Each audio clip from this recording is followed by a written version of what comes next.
The case of Philip Grandine. What drove the former pastor to end the life of his pregnant wife? Some individuals only feign kindness, friendliness, and responsiveness, but deep down, they lack love, compassion, or even pity for those closest to them. It's often hard, if at all possible, to explain why a person might decide on a crime so severe, leading to the act being attributed to poor genetics or inherent or acquired defects. But what could push a former clergyman and nurse to end the life of his own pregnant wife? The case of Philip Grandine in 2011 shocked all of Canada and received widespread international media attention.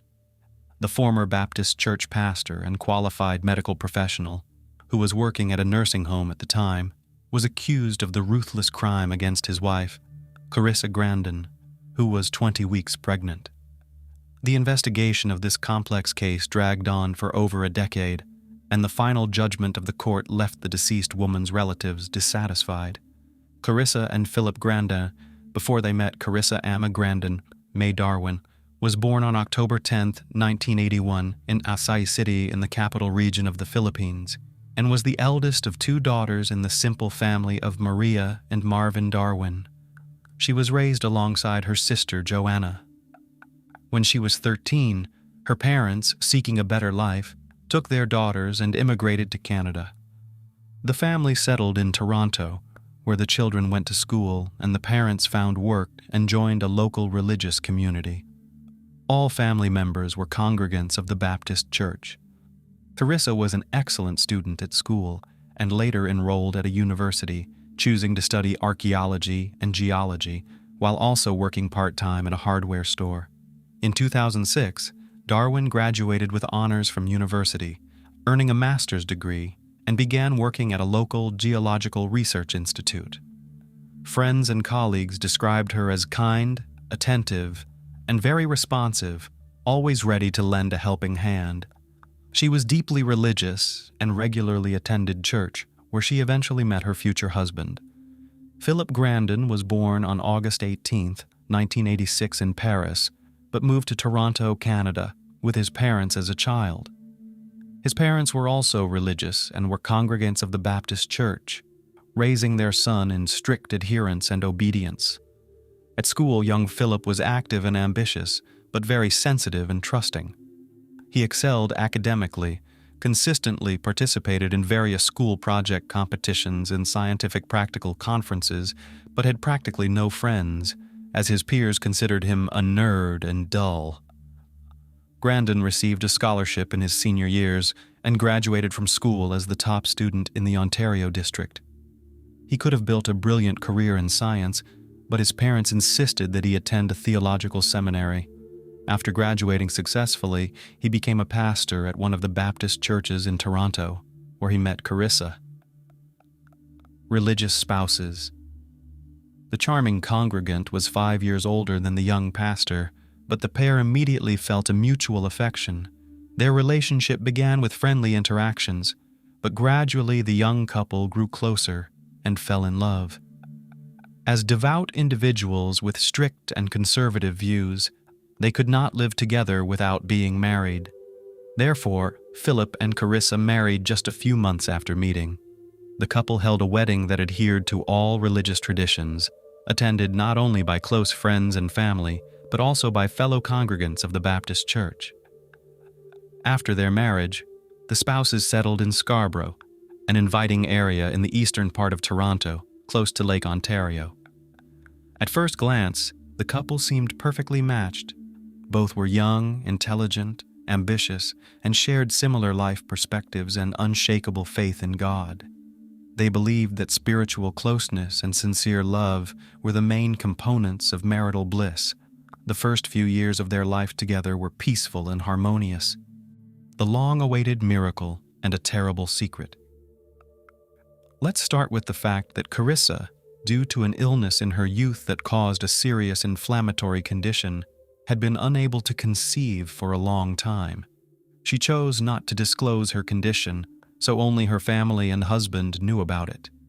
For several years, she unsuccessfully visited doctors, underwent examinations, took treatment courses, and agreed to experimental therapies, but to no avail. Doctors were at a loss and even suggested that she might never be able to become a mother. In 2011, after 4 years of marriage, she finally became pregnant. When the test results came back positive, she couldn't believe her luck and hurried to share the happy news with her husband. However, Philip received the news with restraint and even indifference. Karissa didn't pay much attention to this initially, believing her husband just needed time to adjust to the reality that they would soon be parents and their life would change. However, in August 2011, shortly after confirming her pregnancy, she discovered a secret her husband had been keeping for many months.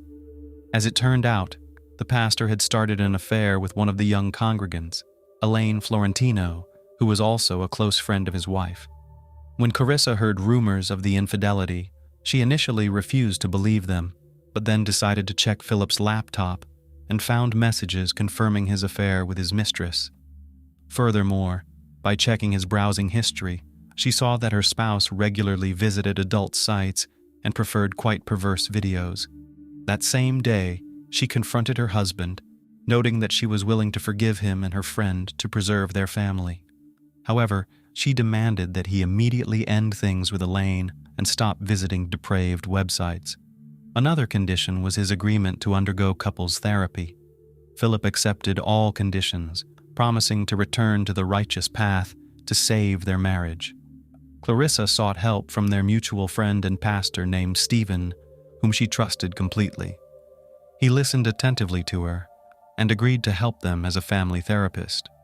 However, during a personal conversation with Philip, he strongly recommended that he leave the church service, as his actions and behavior were unworthy of a clergyman. Grandine was infuriated by these words, but, fearing public scandal, agreed to resign his pastoral duties. New job, old vices. Philip completed his training, becoming a qualified nurse, and soon received several attractive job offers. He chose a local nursing home, located about 20 minutes from his own home, which offered a respectable salary, and this option seemed suitable to him. It seemed that life was gradually improving, and both family therapy and the job change were beneficial for him. He tried to be an exemplary family man, assuring that he had stopped watching adult films, ended his affair, and was faithful to his wife alone. In reality, however, he continued to meet secretly with Elaine, but did so very cautiously, trying not to be seen by anyone. The couple even avoided hotels and motels, and their meetings took place in Philip's car, where they drove to secluded areas. Soon, Karissa suspected that her husband was still seeing his mistress, and secretly checked his phone, where she found messages with Florentino. During a family therapy session, she declared that she knew everything, detailing what she had found in his phone. Stephen was displeased with this turn of events, and Philip was seething with anger, although he tried to hide it. At home, he caused a scene, stating that such things could have been said to him personally, rather than in the presence of a third party, to which his wife responded that making the problem public was the only way to influence him in any way. Strange symptoms. About a week after Karissa admitted she knew about her husband's infidelity, she suddenly felt unwell. On October 14th, her condition deteriorated so much that she was forced to seek medical help. She was hospitalized with complaints of severe weakness, dizziness, drowsiness, and disorientation. She lost consciousness twice, her blood pressure dropped to dangerous levels, and doctors were seriously concerned for the life and health of the expectant mother and her baby. However, all these symptoms were quite strange, as Mrs. Grandine had previously had no such issues. Karissa confessed that she felt unwell in the morning after drinking a smoothie prepared by her husband, but at the time, she did not think much of it. However, in the evening, after drinking a herbal tea Philip made, she felt much worse. She asked whether her husband had added any medications to the drink, but he assured her that he had not. The patient's condition and her story raised many questions, and the doctor examining her decided to immediately perform a toxicological blood test. The results showed traces of a drug called lorazepam, which has sedative, sleep-inducing, anticonvulsive, and muscle-relaxant properties, and also significantly slows down the central nervous system. According to the tests, the woman had ingested a large dose of this drug, but she insisted she didn't even know what the medication looked like. Grandine was hospitalized for 24 hours to stabilize her condition, but strangely, her husband was not questioned in connection with the incident. The occurrence was dismissed as a bizarre accident. However, Karissa herself did not think so, and in a phone conversation with her sister, she confessed that she believed Philip might have been trying to poison her or eliminate their unborn child. Mysterious demise of a pregnant wife. On October 15th, Karissa was discharged from the hospital, but 2 days later, she tragically died in her own bathroom under bizarre circumstances. At around 10 in the evening on October 17th, a distraught Philip called emergency services, pleading for them to come quickly to aid his pregnant wife. According to Philip, he had gone for a jog, and upon returning, found his wife unconscious in a full bathtub, suspecting that she might have drowned. While waiting for the ambulance, the dispatcher instructed him on how to administer first aid and perform resuscitation. However, Philip claimed unfamiliarity with CPR and chest compressions, which was odd for someone with his medical training as a nurse. Moreover, he stated that he couldn't lift his wife out of the tub because she was too heavy and her body was wet and slippery. The dispatcher then advised him to first drain the bathtub, place a towel under her head, and then use a sheet under her arms to lift her out. Only splashing sounds were heard over the phone, and a few minutes later, Philip reported that he was unable to lift her. When the medical team arrived at the Grandine home, they were surprised to find that he hadn't even removed the bathtub plug to drain the water, and all this time, Karissa's head had remained submerged. Philip seemed to be in a state of shock, barely comprehending what was happening, merely pleading for them to save Karissa and repeating that they were about to have a baby. Unfortunately, it was too late to save the young woman, and she died before the doctors could assist her, along with her unborn child. At the time of her tragic death, Mrs. Grandine was 20 weeks pregnant. An autopsy revealed that the cause of death was drowning, as her lungs were filled with water. However, the toxicology report yielded an unexpected result. It turned out that Karissa's blood contained a high dose of lorazepam, the same medication detected in her system a few days earlier when she was hospitalized feeling unwell. Additionally, a small hematoma was found on the back of her head, incurred just before her death. The injury wasn't severe, and most likely, she had hit her head on the edge of the bathtub. The mistress at the wife's funeral. On the day of Karissa's demise, her husband Philip was taken to the station and questioned. Despite some oddities, the tragedy was chopped up to a freak accident, and Philip was released as there were no charges to press against him. The following day, Philip, along with Karissa's relatives, began organizing the funeral. When offered to purchase a double plot at the cemetery, he reacted sharply, stating he planned to remarry and start a new family in the future, so he did not intend to reserve a place next to Karissa. His behavior appeared very strange, given that he had just lost his pregnant wife and was already talking about remarrying. Moreover, he did not seem like a grieving widower, but rather seemed to be planning his life ahead, as if he was pleased about his newfound freedom. After all necessary examinations, Karissa's body was released to her family for a farewell ceremony held at the Baptist church she had attended.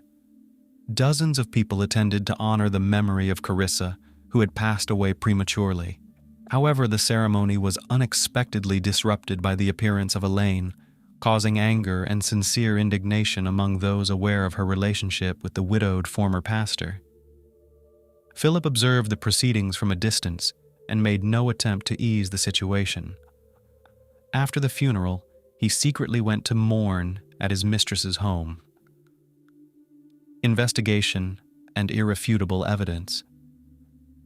Following his wife's death, Philip went back to living his usual life, not even attempting to feign grief.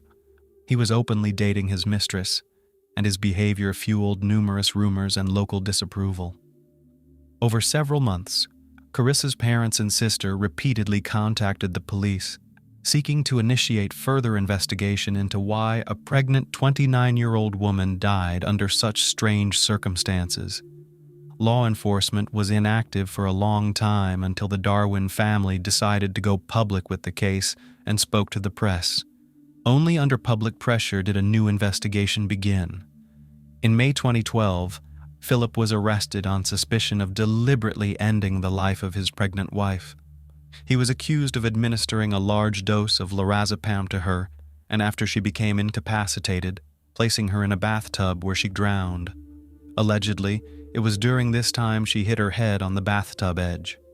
All the evidence against Philip was circumstantial, and a few days later, he was released on bail pending the investigation. He had previously claimed that the incident was an accident, but later suggested that his wife might have voluntarily ended her life. No traces of lorazepam were found in the Grandine home, and the drug was prescription only, which neither spouse had obtained.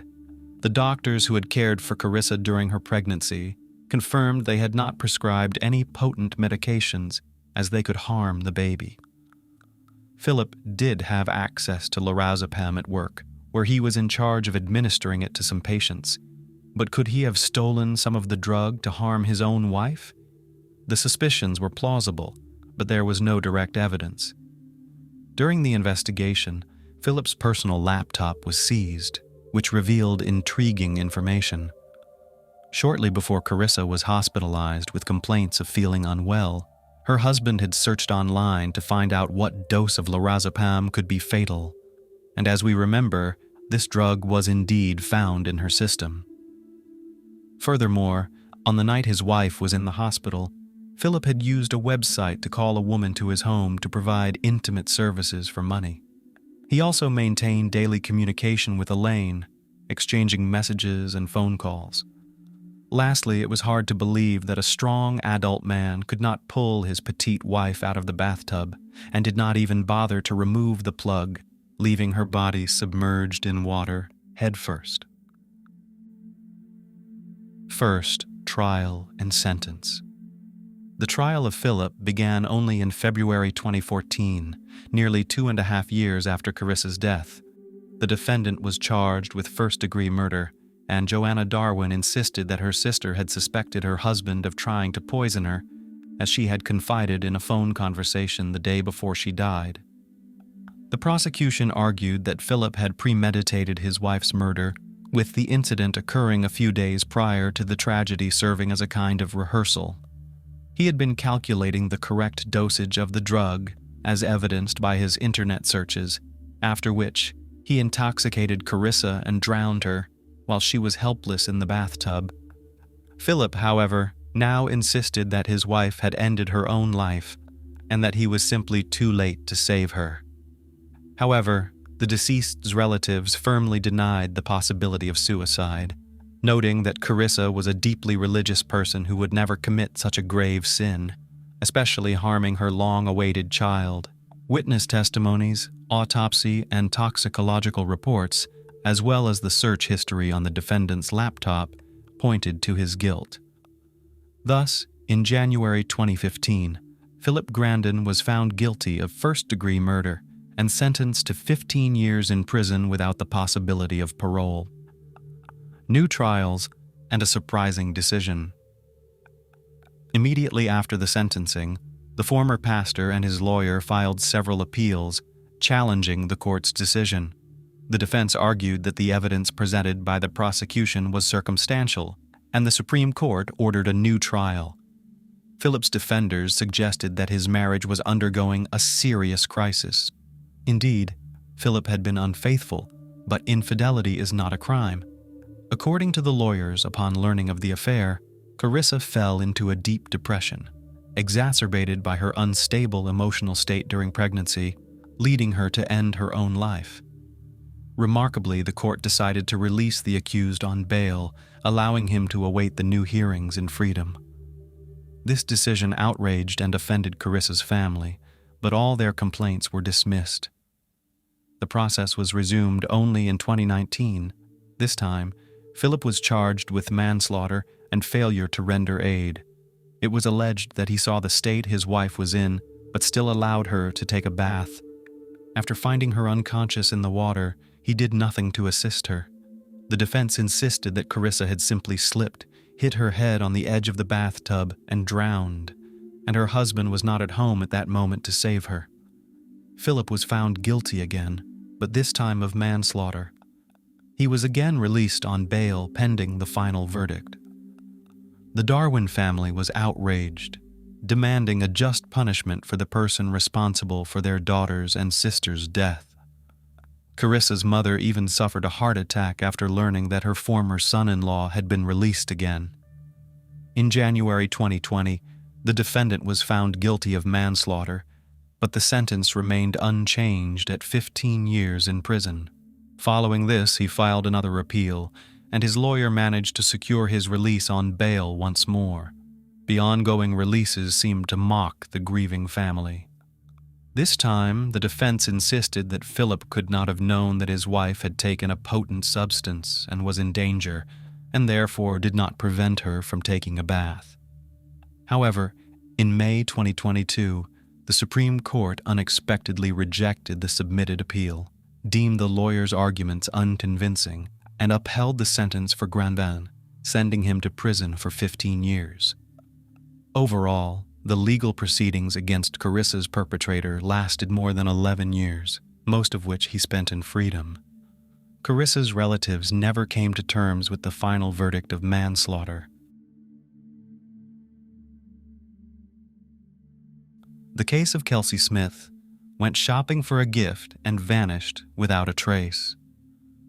How often do laws enacted at the state level, or the rules and policies of individual companies designed to protect people and make their lives more comfortable and safe, end up causing harm rather than good? In today's story, a mobile phone operator refused to provide the location of a missing girl, citing privacy laws. In reality, however, the company was obstructing the investigation, delaying the process. Although tragically it was too late to assist the girl, in other cases, timely access to such data could save someone's life. The case of young Kelsey Smith, who was tragically killed just a month after celebrating her 18th birthday, not only shook the United States but also captured the attention of the world, as it was widely reported in international media. The girl was abducted in broad daylight from a crowded location, and her body, bearing signs of violence, was later discovered outside the city. The search for Kelsey took almost a week due to the inability to track her movements through her cell phone signal. This circumstance led to much debate and set a precedent that resulted in a series of amendments and the passage of a law named after the victim. But let's look at Kelsey Smith's story from the beginning and try to understand how she was abducted right outside a shopping center, under the watch of dozens of surveillance cameras, and whether this tragedy could have been avoided. We will also explore the personality of the abductor and criminal, who was considered by all to be a loving husband and caring father. Who is Edwin Hall? We will begin our examination of this difficult case by getting to know the man who caused the terrible tragedy. Edwin Roy Hall, friends knew him as Jack Hall, was born in 1981, April 17th, in the small town of Lee's Summit, located almost on the border of the states of Missouri and Kansas. He was the second child in a low-income and extremely disadvantaged family. Edwin's childhood was hard, if not to say harsh. Parents of the boy used in large quantities of hot drinks and illegal substances, not engaged in the upbringing of children, and mistreated them. Later, Hall will tell about the fact that at the age of 5, he was intimately abused by his uncle, his father's brother, but unequivocally confirm or deny this statement is simply not possible. Many thought that this detail was invented by the perpetrator's lawyer in order to make his client look like a victim of circumstances at the trial and try to mitigate his punishment.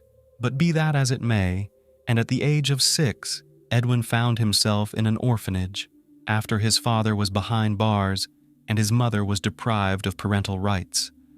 In the following years, the boy changed several foster families, but each time he was abandoned after a while and returned back to the orphanage. This was due to the uncontrolled aggression of the child, as well as his cruelty. From an early age, Hall showed sadistic tendencies towards animals. He liked to torture them and watch the suffering. The boy did not recognize anyone's authority, disobeyed his foster parents, stole, and ran away from home. His last foster family returned Edwin to state custody at the age of 15. This was after the teenager attacked his stepsister with a knife. Then the tragedy was avoided, and the boy was pitied and not prosecuted. However, a year later, he again came to the attention of the police when he deliberately hit another orphanage pupil, who was much younger than him, on the head with a baseball bat. As an adult, Hall had no record with the police, and he seemed to have matured, taken charge, and finally reformed.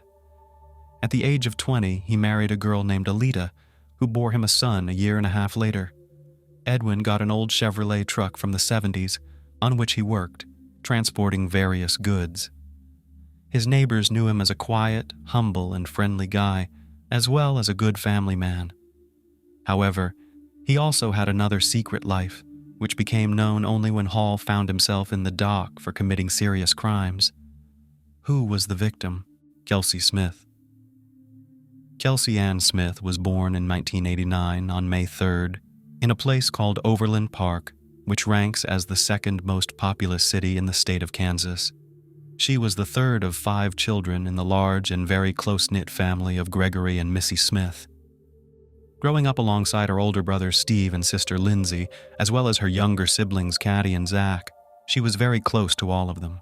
The family patriarch, Gregory, Greg Smith, was a former military man and a veteran of the United States Navy. He had also served in the police force for over 2 decades and was now enjoying his well-deserved retirement. Meanwhile, the mother, Missy Smith, had dedicated her life to healthcare, having worked for many years at one of the local hospitals. Despite her professional commitments, she brilliantly managed to balance work with raising her numerous offspring and creating a cozy home environment. From a young age, Kelsey was an extremely active, sociable, and theatrical child. She loved to sing and dance, attended a music school where she learned to play several musical instruments, and eagerly participated in school theater productions and choir performances. In addition to this, she thoroughly enjoyed gymnastics and loved soccer, often attending various sporting events with her father and brothers, and she was a fan of the local team. Young Smith had many friends, possessed a great sense of humor, was talented in numerous areas, and knew how to make a good impression on those around her. She also had a profound love for animals from childhood and dreamed of going to college after high school to pursue a career as a veterinarian. In her senior years of high school, Kelsey took a job in the local orchestra, where she played the clarinet, performing at various city events. This job allowed her to save enough money in just 6 months to buy her first personal car, a 1987 Buick Regal. Her parents weren't too fond of the fact that her car was older than she was and offered to add some money from the family budget to buy something more recent. However, it was crucial for her to purchase her first vehicle independently with her own money, so she declined their offer. Kelsey's personal life. It's noteworthy that the Smiths went to great lengths to provide their children with the very best, caring deeply for their education and holistic development. However, they also raised their offspring with a strong sense of discipline. There were clear rules in their home that everyone abided by without exception. For instance, all family members were expected to share their plans and always inform each other if they were going to be out late.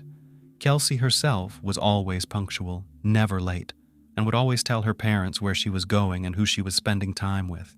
During her senior year, Kelsey entered into a romantic relationship with a young man named John Beersmith. According to Kelsey, it was a deep and mutual love at first sight, the kind you read about in books or see in movies. The couple rang in the new year of 2007 together, and from then on were practically inseparable. Smith's partner, a year her senior, appeared to be a serious young man who treated his beloved with the utmost care and respect.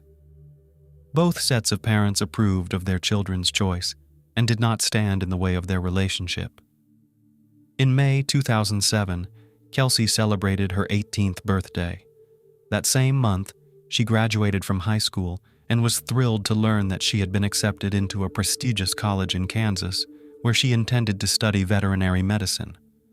The following days were, without exaggeration, some of the happiest in the young woman's life.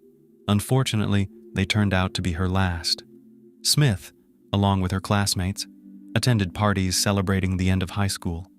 She had a great time, fully enjoying the festive atmosphere as well as romantic dates with her beloved. At this point, she had achieved everything she had wished for: admission into her dream college, a relationship with a worthy young man who was about to propose, and it seemed a long, happy life lay ahead of her. The disappearance from the mall parking lot. On June 2, 2007, Kelsey and John were preparing to celebrate a significant milestone in their relationship, the 6-month anniversary of when they first started dating. John planned to make the day even more memorable by proposing to Kelsey. He had a beautiful engagement ring custom-made for the occasion, reserved a table for 2 at a restaurant, and the evening was set to be one of the happiest in their lives together. Kelsey was unaware of the upcoming proposal, which was meant to be a surprise. She, too, was looking for a gift to surprise and delight John. That Saturday, she styled her hair, did her makeup, dressed up, and drove her car to a Target Corporation store located just 10 minutes from her home. There was no indication of the tragedy that was about to unfold. Around 7 in the evening, she called her mother to say she had found a gift for John, but needed to find the perfect gift bag for it, preferably something with a romantic touch. Missy suggested checking a shopping mall across the street from Target, confident that it would have what Kelsey was looking for. Kelsey thanked her mother for the advice and said she would be home soon, where John was supposed to pick her up at 8 o'clock. That was the last time Missy heard her daughter's voice. Kelsey never made it back home. When John arrived at 8 with a large bouquet of flowers, he was shocked and frightened to find that Kelsey was not there. Her parents were equally terrified, as it was completely out of character for her not to answer phone calls or texts. She vanished in broad daylight, in a busy area, and no one noticed her disappearance. Search and investigation. The family patriarch, along with his 2 eldest children, set out to search for their daughter. Upon finding her car parked at the Oak Park Mall, a sliver of hope emerged that Kelsey might still be inside the mall for some unknown reason. However, after searching through all the floors and stores and inquiring with the salespeople and security guards if anyone had seen the girl, they were convinced she was not there. Returning to the car, which appeared undisturbed without any signs of struggle or violence, the father, leveraging his experience as a former police officer, decided not to touch anything. It was possible the car was part of a crime scene, and it was crucial not to tamper with or destroy any evidence. The girl's parents reported her missing to the police that same day, but were initially met with resistance to start an immediate search. The explanation was that since Kelsey was 18, she wouldn't legally be considered missing until 24 hours had passed since her disappearance. However, Kelsey's father, not one to back down and using his old connections, insisted on an immediate search for his daughter. Moreover, he made inquiries to see if any hospitals in the city had admitted women matching their daughter's description. Kelsey's family and fiancé were interviewed that same evening to establish their alibis and rule them out as suspects, a standard procedure. Surveillance footage from the Target store was also reviewed. The videos showed Kelsey entering the store, browsing the selection, making a purchase, and then, while talking on the phone, leaving the building to head back to her car.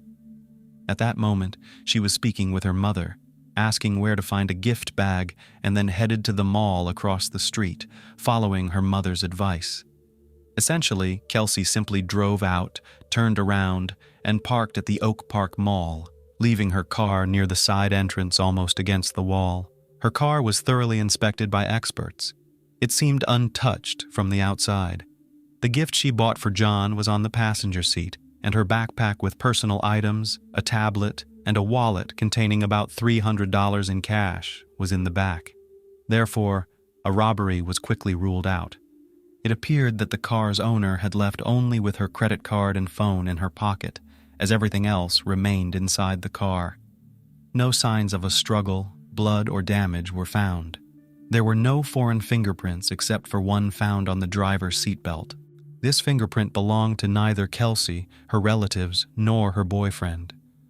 Issues with the cellular company tracking the young woman's location could have been possible through the signal of her mobile phone.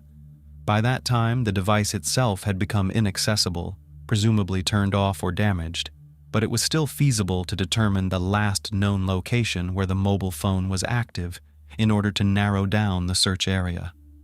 However, Verizon Communications, the wireless carrier, did not provide the necessary data for the investigation for several days. Interestingly, the company did not outright refuse to cooperate, but kept promising to look into the matter, effectively dragging out the process.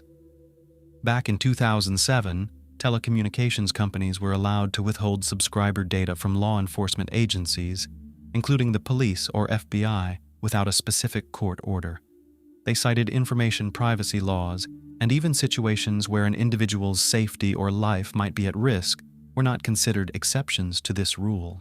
The disturbing stranger. Upon closer examination of the surveillance footage, a chilling detail was uncovered: a mysterious stranger following the young woman like a shadow. He didn't stand out at first because he always kept his distance and didn't attempt to interact with Kelsey directly. The individual in question was a Caucasian male with a pleasant appearance, estimated to be in his early to mid-20s, sporting dark, short hair and a light beard. He was dressed casually in a plain white t-shirt and black shorts. He entered the Target store roughly half a minute after the girl and followed her through all the sections she visited, maintaining a few meters distance. This mysterious man was captured by all the surveillance cameras that Kelsey was, and later during the trial, the prosecution would describe his behavior as akin to a predator stalking its prey. He exited the store after her and, making sure she was alone, followed her to the Oak Park parking lot in his Chevrolet truck. It's likely that he overheard her conversation with her mother, as he was practically behind Kelsey while she was on the phone. Consequently, he could have learned about her plans to visit the neighboring shopping center. Unfortunately, Smith parked her car in a poorly chosen spot next to a side door near a storage area where shadows fell on her vehicle, making it nearly impossible to discern the events on the camera footage. While Kelsey was still seated in her car, the truck parked beside her, and a figure in a white t-shirt and black shorts emerged. The stranger approached her from the driver's side door, and then she, presumably under the threat of harm, got behind the wheel of his Chevrolet, and the truck drove off in an unknown direction. Media attention and alert viewers. From the outset, largely thanks to the connections and experience of Gregory Smith, the media were enlisted to cover the investigation. Smith knew that the louder the outcry, the broader the coverage in the press, and the more attention it garnered, the higher the chances of finding their daughter and bringing the responsible party to justice. The story was covered not only in national, but also in international media, including on the popular show America's Most Wanted. When surveillance footage revealed the mysterious stranger following Kelsey, the frames showing his face most clearly were broadcasted in the news, urging people to come forward if they recognized the man. That same evening, the police began receiving calls from individuals claiming to have seen the man in various cities and even states. Although most of these reports were mistaken, each one was investigated. On June 6th, a Mrs. Miguez called in, stating she recognized her neighbor Edwin Hall in the footage but had hesitated to report it initially due to doubt. However, seeing the information about the truck removed her last doubts, as Hall also drove an old 1970s Chevrolet. Horrific discovery at Longview Lake and suspect's arrest. On June 6, 2007, several pivotal events unfolded in the investigation. First, crucial data regarding the last known location of Kelsey's phone signal was finally obtained from Verizon Communications.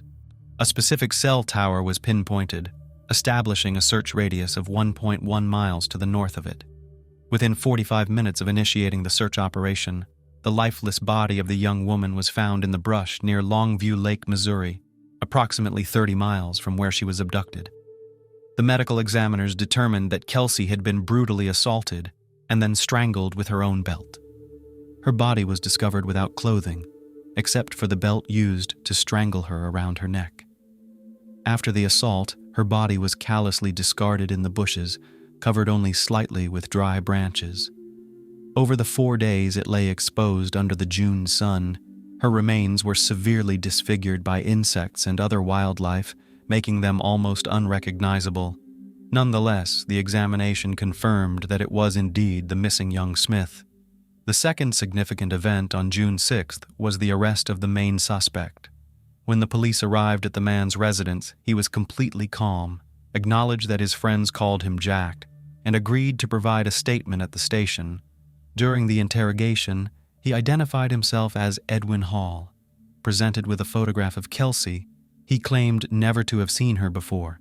Even when shown surveillance footage from the store showing him following her closely, he insisted he had merely visited Target for personal reasons and hadn't noticed her, suggesting their appearance together in the footage was merely a bizarre coincidence. Irrefutable evidence. Edwin was evidently confident that he had left no trace behind and could not be held accountable. His van was clean. He had assaulted the victim using contraception, leaving no DNA evidence. Therefore, Hall agreed to cooperate with the investigation and even volunteered to provide his DNA sample and fingerprints. Crucially, his thumbprint matched the one found on the victim's car's seatbelt buckle, becoming a pivotal piece of evidence. Furthermore, during a thorough search of the suspect's home, a hidden air pistol was found with Kelsey's DNA traces on the barrel.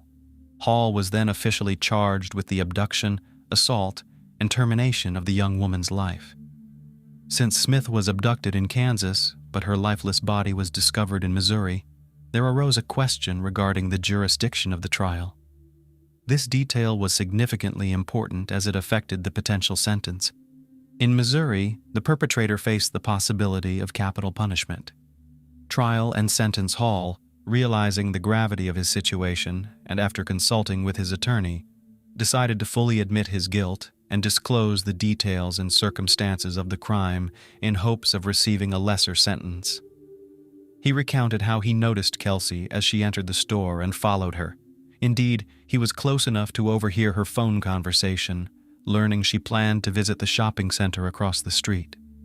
Edwin made sure Smith was alone, followed her to the adjacent parking lot, and was pleased when she parked in a secluded spot near the side entrance.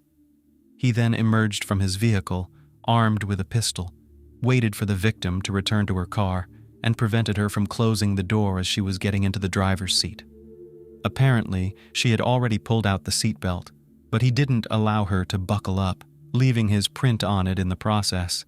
Next, he placed the pistol barrel in the unfortunate girl's mouth, coercing her to move to his vehicle's driver's seat under threat. Smith drove Hall's truck while he aimed the weapon at her and instructed where to go. Upon reaching a remote area at the state border, he ordered her out of the truck and led her into the bushes. There, he assaulted her, strangled her with the belt, and covered her body with branches. He meticulously cleaned his truck's cabin to remove any fingerprints, DNA, or other traces of the victim's presence, and hid the pistol with Kelsey's saliva at his home, confident it would never be found. When asked about his motive, he couldn't provide a clear explanation, but indifferently commented on her fantastic legs. Additionally, during the investigation, several other women and girls victimized by Hall's actions came forward. It was revealed that he had coerced a 14-year-old neighbor into intimacy with threats, harassed a local waitress, and fled a restaurant without paying. As a result, charges of corruption of a minor, harassment, and theft were added to the existing accusations. Hall's lawyer attempted to appeal to the court's sympathy, highlighting his client's troubled childhood, past victimhood, lack of parental care, and upbringing in foster homes.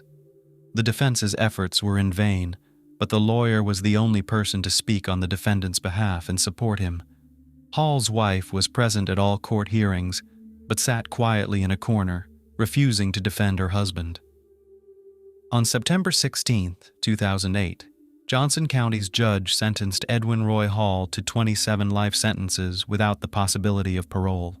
After hearing the verdict, the defendant apologized to the Smith family for his actions and then broke down in tears. He is currently serving his sentence at the Hutchinson Correctional Facility in Kansas. The Kelsey Smith Act. The role of Verizon Communications in this case, which hesitated for 4 days to provide data regarding the last known location of the missing girl's phone signal, drew significant attention. The company's leadership cited privacy laws and the absence of a court order, the issuance of which would take time. Although it was later determined that this information wouldn't have saved young Smith, in other situations, it could help preserve the lives and health of individuals in danger. This led to the enactment of the Kelsey Smith Act by Kansas in 2009, mandating telecommunications companies to provide subscriber location information when there is a risk of death or serious physical harm to the individual. An additional 29 states, including Missouri by 2012, adopted similar legislation. In 2021, Oklahoma, Montana, and Illinois also passed the Kelsey Smith Act. Since its enactment, this law has helped save many lives. For instance, in 2015 in Lenexa, Kansas, when a perpetrator stole a car with a child in a car seat, the police were able to locate him within half an hour by tracking the signal from the mobile phone left on the back seat by the child's mother. In 2021, in Illinois, a similar method was used to find a young woman who attempted to end her life by jumping off a cliff. She survived, albeit with significant injuries, but the prompt tracking of her phone signal led to her rescue. Interestingly, the Smith family never requested the law to be named after their deceased daughter. The idea came from Kansas Senator Rob Olson. Following their tragedy, the girl's family established a foundation to assist crime victims and continues to raise awareness among young people about safety issues.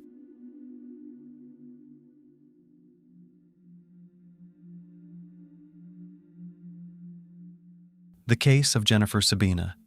Why did a loving husband mutilate his wife?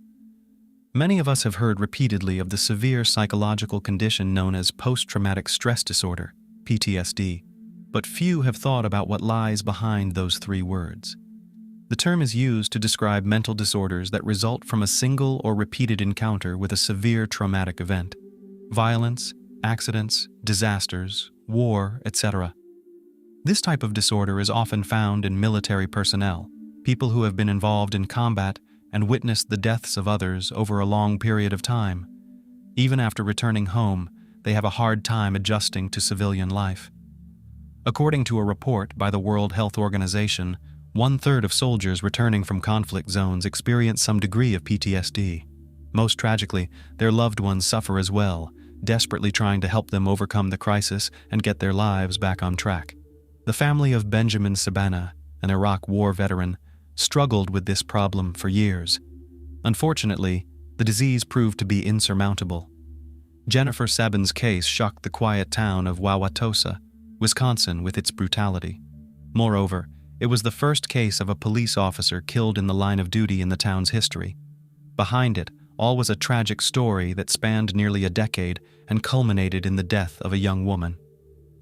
Let's start at the beginning to make sense of the situation and try to determine if there was a chance to avoid such a dramatic denouement. Jennifer and Benjamin Sabina. Before they met, Jennifer Louise Sabina, née Miller, was born in 1982 in Milwaukee County, Wisconsin. She was the oldest of 2 children in her family and grew up with her younger brother Jacob, with whom she always kept in close touch. When Jennifer went to school, her parents decided to separate and filed for divorce, after which her father moved to another state and stopped playing any role in his children's lives. Her mother had to work hard to provide for the children, but Jennifer was always her main helper and support. She kept the house in order, cooked meals, and took care of her younger brother while their mother worked tirelessly. In addition, Jennifer excelled in school and dreamed of a future career in law enforcement. Benjamin J. Sabina, also a Milwaukee native, was Jennifer's age and even attended the same school as her. However, despite this coincidence, they did not know each other personally. After high school, Benjamin joined the U.S. Marine Corps and served 2 tours of duty in Iraq. He was honorably discharged in 2005 after suffering a severe concussion and numerous injuries to his body and limbs. The story of how the couple met. While serving in Iraq, Benjamin registered on the newly emerging and rapidly growing social networking site, Facebook. There he searched for his hometown, and while browsing the profiles of fellow citizens, came across the profile of a charming, smiling girl named Jennifer. After researching her information, he realized that they had once attended the same high school, but he couldn't remember her. After thinking for a bit, Sabina decided to approach the pretty girl. He greeted her, told her that he was currently serving in Iraq in the Marine Corps, and asked how she was doing. Jennifer didn't respond right away and briefly wrote that she was doing well. It was obvious that she was not eager to correspond with a stranger, but the young man was not confused. Benjamin began to write to her daily, even if she did not respond. Gradually, he managed to capture the attention of the beauty, and they began to chat casually on various topics, remembering the school where they once studied together, and trying to understand how they had not met before. A mutual liking developed between them, and they even started planning a reunion when Benjamin could come home. By then, Jennifer had graduated from the police academy, received specialized training, and after successfully passing all of her exams, became a police officer in her hometown of Wauwatosa, Milwaukee County, Wisconsin. It was her dream job since her high school years, and she was incredibly proud of it. Jennifer emotionally shared her joy with a pen pal who sincerely congratulated her on this accomplishment. Severe injury and return home. Benjamin was supposed to return home in November 2005, but in February of that year, he and several of his comrades were hit by mortar fire. Almost all of Benjamin's comrades were killed that day, and he miraculously survived but was severely wounded. His kneecap was nearly shattered, his left arm was nearly torn off by shrapnel and held together by only a few tendons and a piece of skin, and he suffered shrapnel wounds to his chest, head, and a severe concussion. The Marine was taken to a military hospital where he was painstakingly picked up piece by piece, and when his condition stabilized, transferred to Germany for treatment and rehabilitation. His arm was saved, although it had partially lost sensation and function, but his knee was in much worse condition. Doctors were inclined to believe that Benjamin was unlikely to be able to get back on his feet again. During this time, Jennifer, with whom he corresponded daily, was very supportive and encouraging. She said that she was constantly praying for his recovery, believing in a miracle and hoping for the best. The miracle did happen, and gradually, Sabina began to recover, relearning to walk. A few months later, the demobilized Marine was sent to California, where his military unit was based. After completing the necessary paperwork, he returned to his hometown of Wauwatosa as a combat veteran and disabled veteran, where his parents and Jennifer, with whom he had become very close through correspondence, were waiting for him. By then, Benjamin was continuing his rehabilitation program, which was yielding good results. The muscles of his damaged limbs recovered and became stronger. He started to exercise, and soon was able to use his left arm normally, and contrary to the doctor's predictions, began to walk and even run. As soon as they met Jennifer for the first time, they realized that they didn't want to part for a day. The couple spent all their time together, talked about everything in the world, and it seemed that they had known each other all their lives. Between the young people began and rapidly developed a passionate romance. Jennifer considered her lover a hero, surrounded him with care, and supported him in everything. Benjamin was very grateful to her for this, and at the end of 2005, he offered to make her his lawful wife, to which she happily agreed. They did not delay in registering their marriage and got married on New Year's Eve 2006. Severe post-traumatic stress disorder. The time spent by the young man in war zones did not pass without a trace, leaving him not only scars, but also a deep psychological trauma. Benjamin suffered from complex post-traumatic stress disorder, PTSD, with all the typical symptoms, including nightmares, increased anxiety, psychotic experiences, known as flashbacks, depression, and thoughts of self-harm. For the former Marine, any loud noise, popping, fireworks, or even the sound of a passing airplane could trigger memories of his horrific experiences. He regularly underwent therapy, worked with specialists, and there were times when the disorder receded so much that his loved ones thought that he returned to normal life, but this impression was deceptive. According to Benjamin's own recollections, during the war years, he witnessed the deaths of at least 50 of his comrades, many of whom were close to him, and their loss was felt as a personal grief. Jennifer and Ben attended church together, where the man also sought help in overcoming the psychological problems he faced. A combination of different therapeutic approaches, medical and spiritual, proved effective. Recovery seemed close at hand, but some symptoms appeared to have become chronic. Because Jennifer and Benjamin were still young and full of hope and plans, they decided to postpone having children until his condition stabilized. The couple believed that they had their whole lives ahead of them and that they still had time for everything. However, 7 years after the wedding, Benjamin's condition had not improved. He was still plagued by nightmares, panic attacks, and thoughts of self-harm. Moreover, due to his injuries and disorders, the former Marine was not only forced to give up his military career, but was also unable to get another prestigious and promising job. Warning signs. In 2012, 7 years into rehab, all the progress Benjamin had made over the years began to rapidly deteriorate. In October, Jennifer confided to her best friend Linda that her husband had acquired a gun that he hardly ever parted with and even slept with it under his pillow. At night, he would often wake up with nightmares, screaming, grabbing the gun, unable to realize where he was, and feeling as if he were still at war, surrounded by enemies. At times like these, his wife would try to do her best to calm him down and bring him back to reality. These nightmare episodes became regular, and the sedatives prescribed by the doctor hardly helped. Moreover, Benjamin began to have thoughts of voluntarily ending his life, which he shared with his wife. In an attempt to reassure him, she told him that she could not live without him and would follow him in his care. By then, both spouses were in their 30s. Jennifer had a promising job, was respected at work, had many friends, and was adored by those around her. Benjamin had only a government-appointed disability pension. He socialized only with close relatives and parishioners, as the couple attended church services regularly.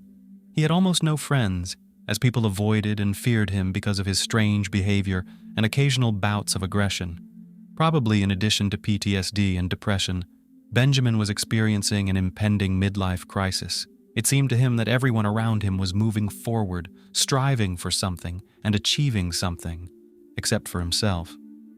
Even his wife's care and support began to seem like a mockery to him, and he was tormented by feelings of guilt and shame for his own inferiority. In early December 2012, Jennifer was transferred to night shifts. She now patrolled the streets of Wauwatosa from dusk to dawn, maintaining order. She was very worried about this because her husband would be alone at night, and if he had another nightmare or memory, there would be no one to help him.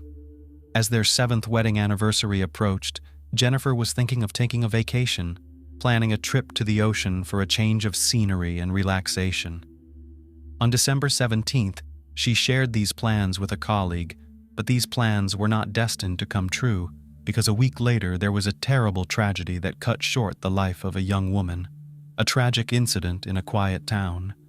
On the evening of December 23, 2012, just before Christmas, Jennifer came in for the night shift. Throughout her shift, she texted her husband constantly, worried about his condition. Toward dawn, the messages from Jennifer stopped, although her husband continued to text her asking if everything was okay. Early in the morning, at 5 o'clock, the dispatcher tried several times to contact Jennifer, but when the patrolman did not respond, he decided to track down the location of the squad car Jennifer was using. The car was found at the city's fire station, located just 5 minutes from the police department. Patrol officers often stopped by here to grab a bite to eat or write a report at the end of their shift. However, the officer was still unresponsive, which caused serious concern because it had never happened before. Dispatch sent another officer from the station to the fire station, where a horrible discovery awaited him. Jennifer's squad car was parked at the back door of the building, and just a few feet away, right by the exit, Jennifer lay lifeless on the snow-covered pavement in a pool of blood. She had suffered multiple gunshot wounds to the head at close range, and her face was virtually unrecognizable. The officer immediately reported the incident to the station, from where an investigation team was dispatched to the scene, as well as a medical team. Thus, on the night before Christmas, Officer Jennifer Sabina became the first police officer in the history of the quiet town to be fatally wounded in the line of duty. Suspicious widower. Around 6:30 a.m., Benjamin called the police station, inquiring how his wife was doing and why her phone was not answering. He was told that there had been an incident with Jennifer, without giving details, and was asked to come to the station immediately. He arrived less than half an hour later, looking anxious, but strangely, asking no questions. Benjamin didn't try to find out what had happened to his wife, whether she was hurt, or if she was even alive. He answered a few standard questions, telling what had happened the night before and where he had been while his wife was on duty. According to Benjamin, after his wife left, he went to the store briefly and spent the rest of the evening and night at home playing video games and texting Jennifer until she suddenly stopped responding. In the morning, he called the station and was asked to come in. At the time, he could not be charged, only questioned, standard procedure. However, the police noted fresh abrasions on his hands and dried blood on them.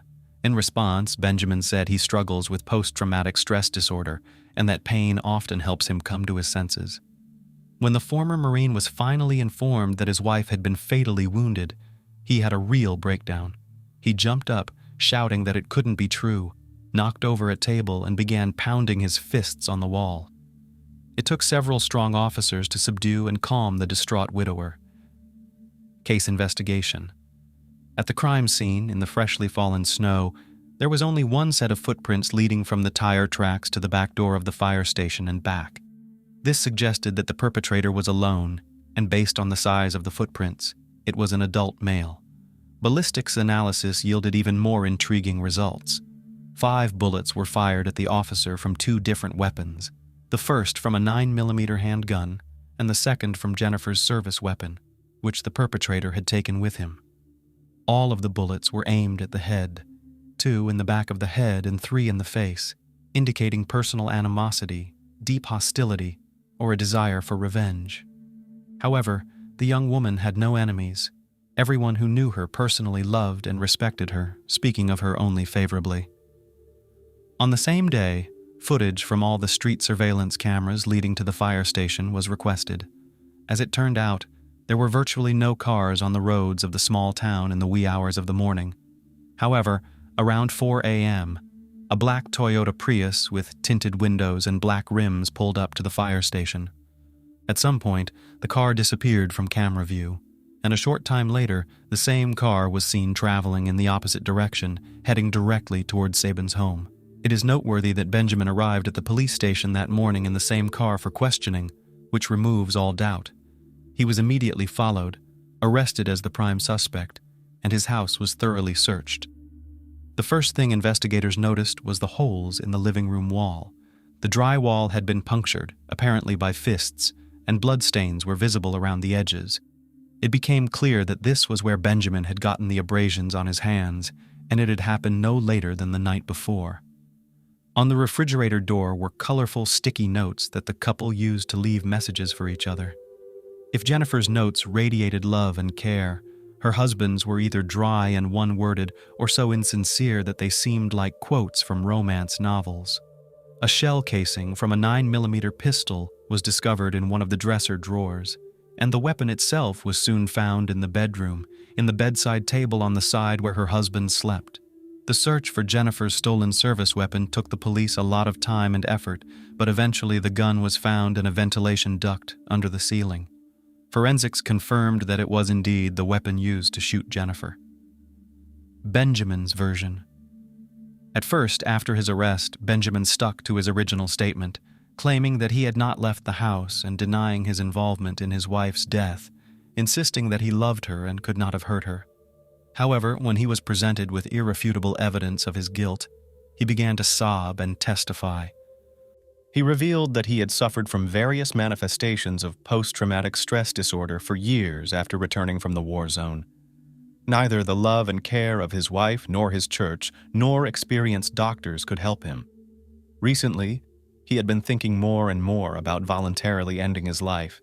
and he shared this thought with his wife. However, she persistently discouraged him, claiming that she could not live without him and would follow him. It is alleged that Ben decided to dispose of his lover out of mercy. He reasoned that they were both religious people, and if Jennifer took her own life, it would be a grave sin leading the soul to eternal damnation. So he decided to spare his beloved from eternal suffering and take all the burden by ending her life and then ending his own. Benjamin knew that his wife, like her co-workers, stopped by the firehouse at the end of her shift to write a report. He watched her for days to make sure, to find out the exact time and place where she parked her car. That fateful evening, he arrived on time, about 15 minutes before his wife got out. He waited for her right at the door, acting quickly and decisively, firing 2 shots to the head with a pistol he had brought from home. Then, he claims, she turned around, drew her service weapon, which he had taken from her, and fired 3 more shots to the head. However, it was the expert's opinion that the first 2 shots to the head were fatal and that she was unable to turn around or reach for the gun. Moreover, the entry wounds indicated that the last 3 shots were fired into her body while she was lying on the ground. In addition, it was unclear why Ben shot her 5 times in the head, substantially disfiguring her face, necessitating a closed casket funeral. Trial and sentencing. In the end, Benjamin fully pleaded guilty, but attributed his actions to a severe mental disorder, stating that he was not aware of his actions. As a result, a psychiatric evaluation was ordered, which showed that although the man suffered from severe complex post-traumatic stress disorder, he was fully aware of what he was doing. Moreover, Sabina had planned the crime in advance, subsequently tried to cover his tracks and hide evidence, and continued to send messages to his now-deceased wife's cell phone to avert suspicion. Witnesses, including friends and co-workers of the deceased, testified that the husband was jealous of his wife's career success and often took it out on her. In addition, Benjamin was insanely jealous of Jennifer's male co-workers. He believed that his wife could leave him at any time because she is surrounded by young, healthy men who do not have the physical and psychological problems that he had. His jealousy and suspicion, compounded by his anxiety, drove her to despair. Sabina appeared in court in a wheelchair, bound hand and foot because of his constant attempts to harm himself. He fully pleaded guilty, cried, apologized to his mother-in-law, and stated that if he could turn back time, he would never hurt the woman who loved him and whom he loved. In June 2013, Benjamin was found guilty of first-degree premeditated murder despite serious mental health issues. He was sentenced to life in prison with the possibility of parole after 35 years. Jennifer's mother stated in court that she forgave her son-in-law and left his fate in the hands of God. The defendant's mother testified that her son returned from military service a completely different person, deeply distressed both physically and mentally, broken and lost. She and her daughter-in-law tried desperately to help him, but the darkness in his soul was overwhelming. In addition, the case of Officer Jennifer Sabina's death subsequently sparked a heated debate over whether her name should be included on a Washington memorial honoring law enforcement officers killed in the line of duty. Initially, the decision was made to exclude her name because of the nature of her death. However, after significant protests and collective petitions from Wisconsin residents, her name was eventually added to the memorial wall. The case of Lisa Cecilia Hardam, the fiancée of a tyrant who turned a luxury apartment into a prison. Controlling behavior in couple relationships, unfortunately, is not uncommon and quite dangerous. It manifests itself when a person tries to subjugate and forcibly adapt their other half to their own needs through intimidation, demonstrations of strength and power, as well as humiliation and total control. Often the victim, because of the instilled feelings of fear and guilt, does not realize that he or she is in a destructive situation.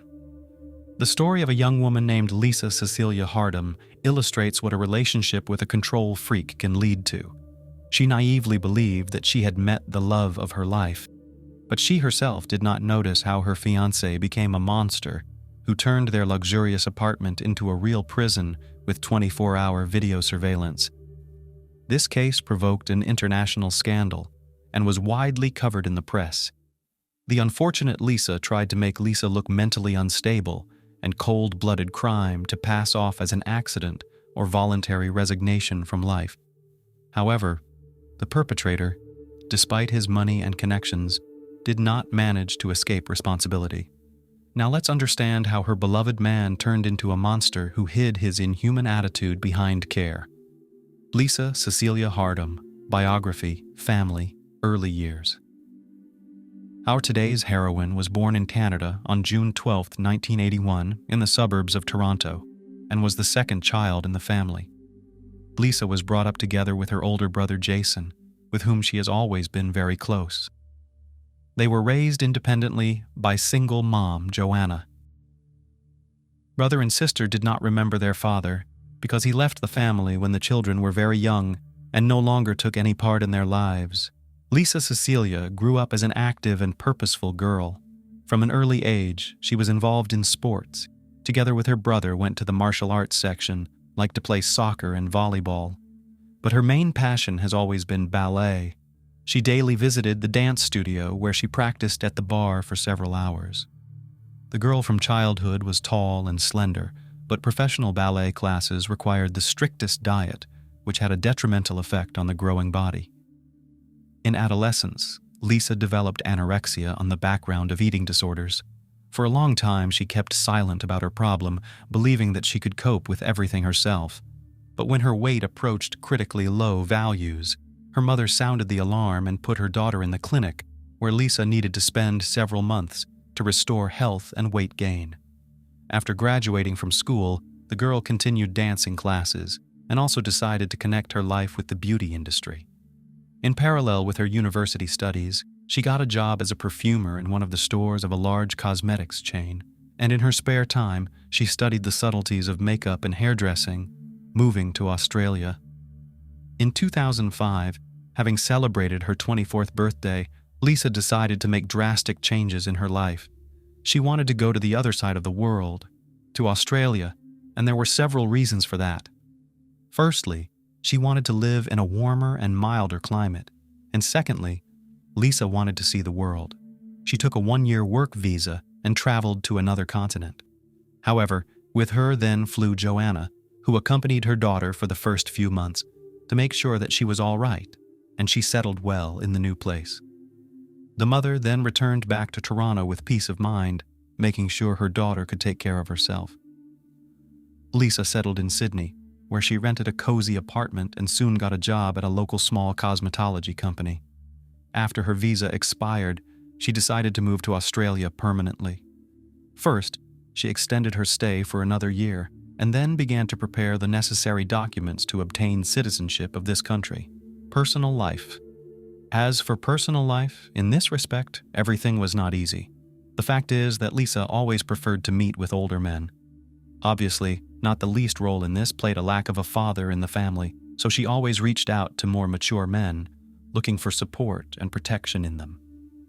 In 2006, Lisa successfully interviewed for a job at Sydney Cosmetics and was hired. She soon began in a romantic relationship with a co-worker who was almost twice her age. A few months later, they decided to start living together, and Lisa moved into the apartment of her lover. And after a couple more months, the girl introduced her boyfriend to her mom and brother, and they approved her choice. The couple traveled a lot around the world, rested in the Seychelles in Paris, and also visited the famous carnival in Rio de Janeiro. The man even made Lisa a marriage proposal, which she gladly accepted. But about a year after the engagement, the lovers broke up. Lisa did not go into detail about the reasons for this decision, but hinted that too great a difference in age, however, played in this not the least role. In 2010, Lisa graduated from the Sydney College of Stylists and got a job as a hairdresser in a popular beauty salon, where she quickly won the respect of colleagues and the trust of customers. At the same time, a new boyfriend appeared in her life, but their romance did not last long because Lisa found out that he was married. Destroy someone else's family she was not going to, so she quickly broke off the relationship. But shortly before that, at one of the parties, this guy introduced her friend, a businessman named Simon Gitney. This acquaintance turned out to be fatal for Lisa. Who is Simon Gitney? Simon was born in Maryland in December 1973 in a very religious, large family of immigrants from Lebanon. He had 5 other siblings, whom his parents raised in strictness and obedience. However, Simon from a young age had problems with controlling emotions and outbursts of anger, and he was also possessive, did not tolerate rejection, and often gave the will of his fists. All this eventually led to serious problems with the law. The first time Gitney was behind bars was at the age of 18, when he came to his ex-girlfriend in the store where she worked and began to openly molest her. The store owner interceded for the girl and threw the impudent man out the door, but Simon returned with friends who grabbed the store owner and held him, while Simon beat him severely. That time, the guy only served a few months and was released on bail for good behavior afterwards. But 3 years later, he was arrested again, this time on theft charges. However, Simon resisted violently, threw himself into a fight, and bit off one of the policeman's earlobe. He was threatened with a serious prison sentence for this prank, but the pastor of the Lebanese Christian church, of which his entire family was members, interceded. As a result, the young man spent only a year and a half in prison. In 2000, Simon again came to the attention of the police, and this time he was arrested for possession and distribution of illegal substances. But the sentence was again extremely lenient, and he served 2 years out of the 4 assigned to him. On release, Gitami, as it seemed to everyone, took the path of correction. He moved to Sydney, where with a few friends founded a fairly successful business for the production and sale of luxury women's shoes. This business brought a stable high income, so Simon quickly became rich, acquired luxury real estate in a prestigious neighborhood, a premium class car, and carefully tried to hide from everyone his rich criminal past. From his roommates to his lovers. At that party, Simon and Lisa exchanged phone numbers, and soon he called her himself. Their relaxed communication somehow imperceptibly grew into a buddy relationship, and when in January 2010 Lisa complained that she was unhappy with her current living conditions and would like to rent an apartment in another neighborhood, Gitani kindly offered her to live for free in one of the rooms of his luxurious apartment while she was looking for a suitable place to rent. Lisa accepted the offer, although her mother was somewhat alarmed by this turn of events. But Lisa convinced Joanna that it was a temporary measure and that she and Simon are just friends. By the way, she herself at that time thought that the man who so carefully monitors his appearance and adores piercings preferred to build relationships with guys. But this opinion turned out to be wrong. For the first couple of months, Gitani really kept his distance. The young people lived in separate rooms, and there was not even a hint of intimacy or romance between them. But gradually they got closer, the so-called spark, and started a romance which quickly gained momentum. At the time of the beginning of their relationship, Simon was 37 years old, and Lisa, 28. Simon seemed to her a beautiful prince from a fairy tale. He was sociable, cheerful, spoiled his beloved with gifts, and arranged her pleasant surprises. The couple began to appear everywhere together. In particular, they went together to an elite sports club, which Simon attended regularly for many years. Lisa was sure that finally met her true love and would live a long, happy life with the chosen one. She raved about him to her mother, brother, and friends, and had no idea that this fairy tale would soon end. An affectionate tyrant. Just 6 months after the beginning of the relationship, Simon's behavior began to change, but it happened in stages, and in such a way that Lisa did not notice anything, thinking that the lover does everything for her own good. He gradually distanced Lisa from friends and family, erased all her personal boundaries, tried to change her views, tastes, and behavior, adjusting them to his needs.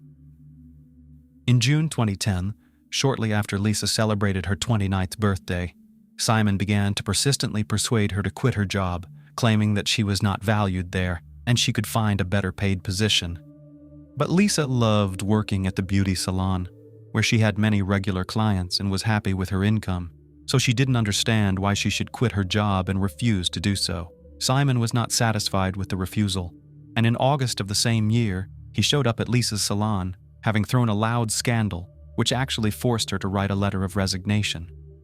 Lisa Hardam was shocked by his behavior, but Gitani assured that it would be better, and in general, she can no longer work, because his income will allow them both to live comfortably.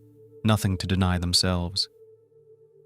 A month and a half later, the couple moved into a new luxury apartment located on the 15th floor of an elite residential complex. As it later turned out, the room was literally stuffed with hidden surveillance cameras, of which Lisa, of course, did not even guess.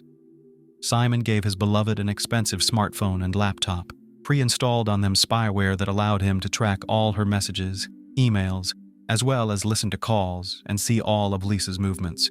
In addition, Simon gained access to her social media accounts and began to discreetly clean lists of friends, delete posts and photos at his discretion, as well as read personal correspondence. Total control. Itami's control over Lisa increased day by day, but as an experienced manipulator, he made it look as if his girlfriend wanted to do as he told her. Itami had invaded literally every aspect of her life, leaving no hint of privacy. He forbade Lisa to use cosmetics, claiming that she does too bright makeup, which makes her look vulgar.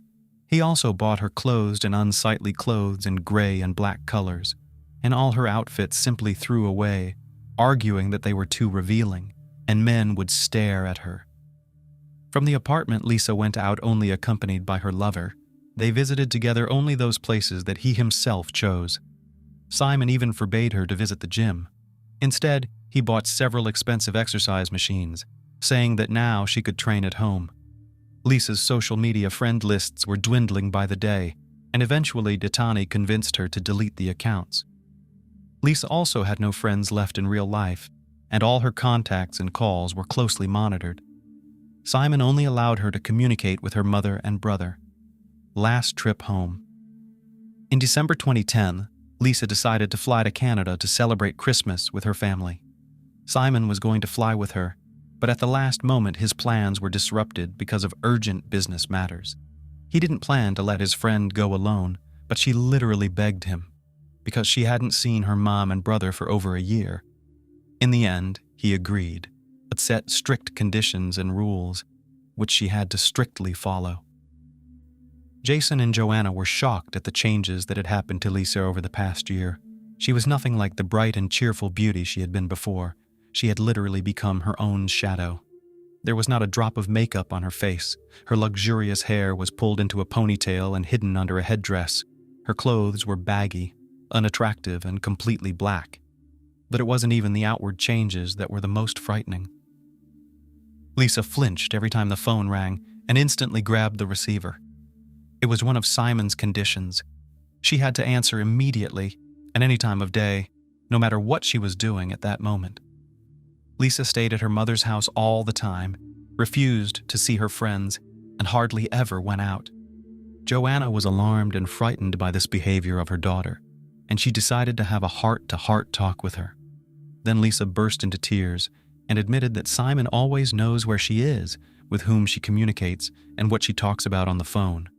Lisa also revealed that Simon doesn't allow her to work, see her friends, go to the gym, or have any hobbies. In fact, she had no friends left at all. Her mother was shocked. She began to persuade her daughter to stay in Canada, because in Australia she has nothing to keep her. But Lisa said that she loved Simon and did not want to break off the relationship with him. Lisa was sure that this is just a transitional period in their relationship because they have been together for less than a year, and soon he will calm down and loosen his grip. She also added that her lover cares about her and wishes her only good.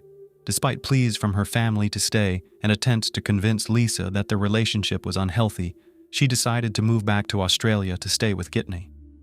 Lisa reassured her mother, saying that there was nothing to worry about and that Simon loved her and would not hurt her. Prisoner. After Lisa returned, the situation only got worse. Simon forbade her to leave the apartment, and if they went out together, she had to look only at her feet so as not to meet the eyes of other men. Moreover, Simon began to call Lisa by her second name, Cecilia, because it seemed more decent to him. In the spring of 2011, Lisa began to complain of pain in her leg. It was an old injury received in his youth during ballet classes. But instead of taking her to the hospital, Gitani hired a female physical therapist who came to their home 3 times a week to give her massages. She soon became Lisa's only friend and confidant, to whom Lisa spoke candidly about the difficult situation she found herself in. On June 12th, for Lisa's 30th birthday, Simon decided to throw a party at the most expensive restaurant in Sydney, but among the guests were only Simon's relatives and people from his inner circle. Lisa, on her own birthday, boyfriend did not allow to invite anyone. At the end of the evening, Simon proposed to Lisa by putting a ring on her finger. Hardam responded with consent and then cried. But all present noticed that these were not tears of joy, but rather tears of despair and hopelessness. Back home, Lisa called her mother and informed her of her engagement, sobbing into the phone. But Joanna was not at all happy about it. She began to persuade her daughter to leave this man and, as soon as possible, to return home to Canada. In response, Lisa only asked her mother never to start such conversations on the phone. At that moment, she already realized that the fiancé was listening to the calls, although she did not know for sure. Escape plan. For a while, Lisa tried to distract herself with thoughts of the upcoming wedding and began planning the festivities. When she decided to consult with Simon about something related to the event, he rudely cut her off and told her that he would choose the place, buy her address, and make the guest list. Lisa was utterly crushed, for she had no say even here. During another visit to the physiotherapist, Lisa admitted that she couldn't go on like this, but she couldn't leave because her fiancé wouldn't let her go. Together, they developed a plan according to which Lisa, at each visit of the masseuse, gave her some of her belongings for safekeeping, but did everything so that Simon did not notice anything. On July 28th, Simon left his laptop at home in a hurry, which he usually carried with him everywhere. Lisa took advantage of this and looked into it, and her worst fears were realized. There she found a spyware program, with the help of which the fiancé received all the data from her phone, as well as numerous recordings of her conversations with her mother. But the most horrifying discovery was the surveillance footage from the security cameras located in every room of their apartment. That same day, Lisa, using her physical therapist's phone, called her mother and asked her to come on the next flight to her apartment and take her home. However, Joanna could not leave work so quickly. She needed time to ask for an excuse to switch shifts with one of her colleagues. Afterwards, the woman could never forgive herself for this delay. Back home, Simon immediately realized that his fiancée had taken his laptop and seen the spyware. Lisa cried, trying to figure out why she deserved to be treated that way, but Simon only pointed out that he'd done it for her own good. Accident or murder?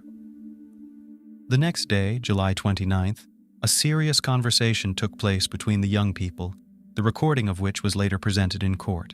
Lisa was in tears and asked to go home, but Gaetani calmly and confidently said that this would never happen, asked Lisa to calm down, and claimed that she had mental problems. On the morning of July 30th, 2011, Lisa got up early, got fully dressed, and put her documents and essentials in her purse. She locked herself in the bathroom and called her mother one last time, telling her that if anything happened to her, it would be Simon's fault. Apparently, Lisa wanted to leave the apartment unnoticed while her fiancé slept, but she failed. What happened next can only be guessed. According to neighbors, they heard a scream in the hallway, but did not have time to react because all abruptly hushed. And exactly a minute later, a young woman fell from the balcony of the 15th floor, crashing to her death. Several passers-by on the street also heard the scream and saw a body falling from a height, but did not have time to realize what was happening. According to a guy who was walking his dog that morning and was closest to the scene, he heard a noise and looked up. The eyewitness saw a man holding something large, which he then threw down. When passers-by came to the place of the fall, they saw a young woman lying on the ground, but all attempts to help her were in vain, as she died instantly, having received extensive injuries. 3 minutes later, Gaetani, dressed in his pajamas, ran out into the street. He was crying, saying he didn't know how he was going to live his life, and claiming that he hadn't caught his fiancée in time. At first glance, it looked like an accident, but Simon himself was quick to claim that his fiancée had voluntarily passed away. A note in his pocket and a frightening video. Strange things began as soon as the body was taken to the morgue and examined. In different pockets were found fragments of a note torn into small pieces with the text, "There are cameras everywhere in the apartment." Probably Lisa was afraid that Simon might find the message, so she turned the note into a kind of garbage and scattered it in different pockets. A check showed that there were indeed a lot of cameras in the apartment, but the hard disk with recordings could not be found, and Simon claimed that there was no video recording at all. A surveillance camera in the communal hallway, on the other hand, captured something frightening. The short clip shows Lisa running out of the apartment and calling for help, but her fiancé grabs her from behind, covers her mouth, and drags her back in. This happened a minute before she fell off the balcony, and it was this scream that the neighbors heard. And Gaetani's laptop was found to contain a recording of a conversation he and Lisa had the night before the tragedy, as well as spyware that Simon used to spy on his fiancée. According to Simon, he and Lisa had an argument that morning, and she became hysterical. She ran out into the hallway screaming, but he brought her back because he didn't want to put on a show for the neighbors. In the apartment, he picked up the phone to call her mother, but Lisa ran out to the balcony at that moment and threw herself down, and he ran after her but did not catch her in time. He claimed that she had threatened to take her own life before, but he didn't take her words seriously. But Gaetani attributed the spy program to his concern for his fiancée's safety. Trial and sentencing. In the course of the trial, Simon was accompanied by already a new pasta, 22-year-old model Rachel Louise, who was just incredibly similar to his dead fiancée. However, later it was said that the girl just wanted to become famous at the expense of this high-profile case, and therefore willingly talked to the press and appeared on television, saying that Gaetani would never raise his hand on a woman. Simon's lawyers tried to convince the court that Lisa suffered from a mental disorder, was prone to hysterics, and could have voluntarily passed away. Even a long history of anorexia and treatment in a clinic came up. The defense also argued that the defendant, being short in stature, simply could not physically lift Lisa, who was taller than him, and also could not throw her off the balcony. But this version was refuted by a trainer from the gym, which Simon had attended regularly for many years. According to the trainer, the defendant worked with heavy weights, was much stronger than he appeared outwardly, and could easily have lifted Lisa. This was also supported by the absence of Lisa's fingerprints on the railing and the glass barrier, as she could not have jumped without leaning on them. Also testifying in court was the physiotherapist to whom Lisa had told in detail everything that had happened to her and had given her her belongings in the hope of escaping from the tyrant. It was her testimony that was decisive. Gaetani was found guilty of murdering his fiancée and sentenced to 26 years in prison, with the possibility of parole after 18 years. After the verdict was announced, Rachel Louise threw a tantrum and began to insult the judge, for which she was removed from the room. All attempts by Simon and his lawyers to challenge the court's decision were rejected, and the verdict remained in force. Rachel soon dumped her boyfriend, saying in an interview that it was difficult for them to maintain a relationship in prison, but she remains convinced of his innocence. The Case of Shannon, Christian and Christopher Newsom. The tragic end of two college students. Have you ever heard the saying that hesitation is akin to death? In our story today, this takes on a literal meaning as the negligent delay by police officers cost the lives of two young people. During the subsequent legal proceedings, it was repeatedly stated that the officers followed protocol and waited 24 hours from the time of the missing persons report. However, it was during these critical hours that the couple endured a tragic end under extreme cruelty. The case of Shannon Christian and Christopher Newsom is cited as one of the most notorious and brutal in the history of the United States. It shook the nation twice, first in 2007 when the crimes occurred, and later in 2011 when the sentences handed down to the gang members were challenged and appealed. This complicated legal battle led to the enactment of two laws. These laws restrict attorneys and defendants from casting the victims in a negative light and abolish the requirement for a jury's unanimous verdict to be approved by a judge. In this harrowing tale, there were two innocent victims and 5 merciless criminals, with the motive for the heinous act being a simple robbery. Let's delve into the details of this tragedy, piece together the chronology of those horrific events, understand the role of each participant, and explore whether this tragedy could have been avoided and the young lives saved. Who were Shannon Christian and Christopher Newsom? Hugh Christopher Newsome Jr., commonly known as Chris, was born on September 21, 1983, in Knoxville, Tennessee, to Mary and Hugh Newsome, in a loving, large family. As the youngest child, he was adored by his family. Chris was athletic in his youth, particularly excelling in baseball during his school years. His coach believed he had a bright future in the sport, but a severe injury and a prolonged recovery process ended his promising athletic career. Nevertheless, Chris was a man of many talents. He was an excellent artist, played guitar, had woodworking skills, and was knowledgeable about cars and motorcycles. Dreaming of becoming a mechanic in his youth, Chris's passion for carpentry eventually took precedence. After high school, he attended the prestigious University of Tennessee, where he was a diligent student and ranked among the top of his class. Shannon Dale Christian was born on April 29, 1985, in Nacogdoches, Texas, the younger of two children to Dina and Gary Christian. She was raised alongside her older brother Chase, with whom she shared a close and affectionate bond. Notably, Dina had been diagnosed with infertility in her youth, and the birth of her two children was considered nothing short of miraculous. In 1997, the Christian family moved to Knoxville, Tennessee, where the children attended local schools, and the parents established a small but profitable family business. Dina conducted individual psychotherapy sessions at home. Shannon, sharing her mother's interest in psychology, was outgoing and kind-hearted. After high school, she pursued a degree in sociology at the University of Tennessee and worked part-time to save for her dream of buying a car. Her parents and brother helped her realize this dream on her 21st birthday, contributing towards the purchase of a silver Toyota 4Runner. It was on the university campus in 2006 that Christopher and Shannon met through mutual friends. She was just 21, and he was about to turn 23. It was love at first sight, and the couple became inseparable. Within a month, Chris introduced Shannon to his parents, expressing his desire to spend his future with her. Shannon reciprocated by introducing Chris to her family, who warmly welcomed him. In October 2006, a significant family dinner was held, attended by both their parents and siblings. Discussions revolved around the young couple's deep feelings and their plans to marry after graduating from university. Everyone was happy and full of hope for the future, blissfully unaware of the tragedy that would soon befall their families. Vanished on the way to a party.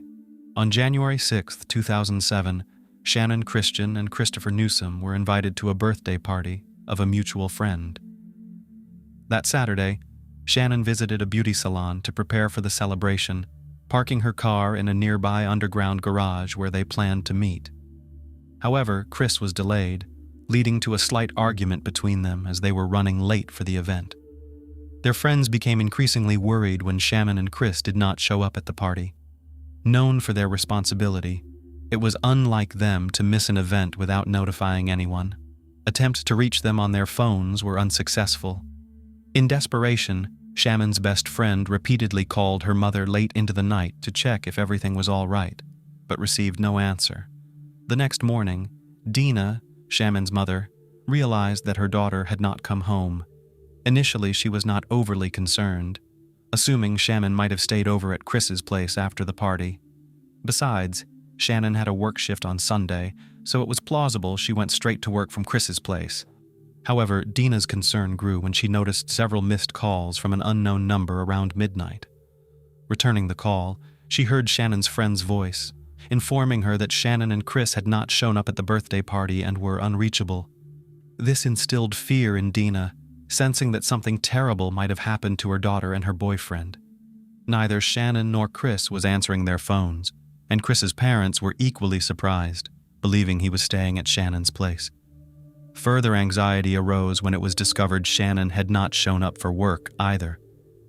The worried parents immediately contacted the police, but the response was lackluster. The officers suggested the couple might have simply sought some alone time and lost track of it.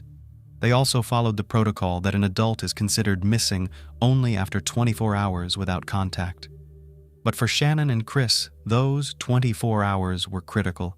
Not willing to wait, the parents and friends of the young couple began their own search. They contacted everyone they knew, visited hospitals, distributed flyers with their photos, and set up social media groups appealing for any information about the missing students. Despite their efforts, no useful information surfaced. The last known sighting of Shannon was at the beauty salon she visited on Saturday. According to the hairstylist who attended her, Shannon only talked about the upcoming party and had no plans to stop anywhere else on the way. A gruesome discovery along the railroad tracks. It wasn't until Monday, January 8th, that the police finally began their search for the missing young couple, Shannon Christian and Christopher Newsome. By this time, thanks to the efforts of their parents and friends, almost the entire city was aware of their disappearance. The day before, on Sunday, there were rumors about a horrifying discovery near the railroad tracks, but no concrete information was available.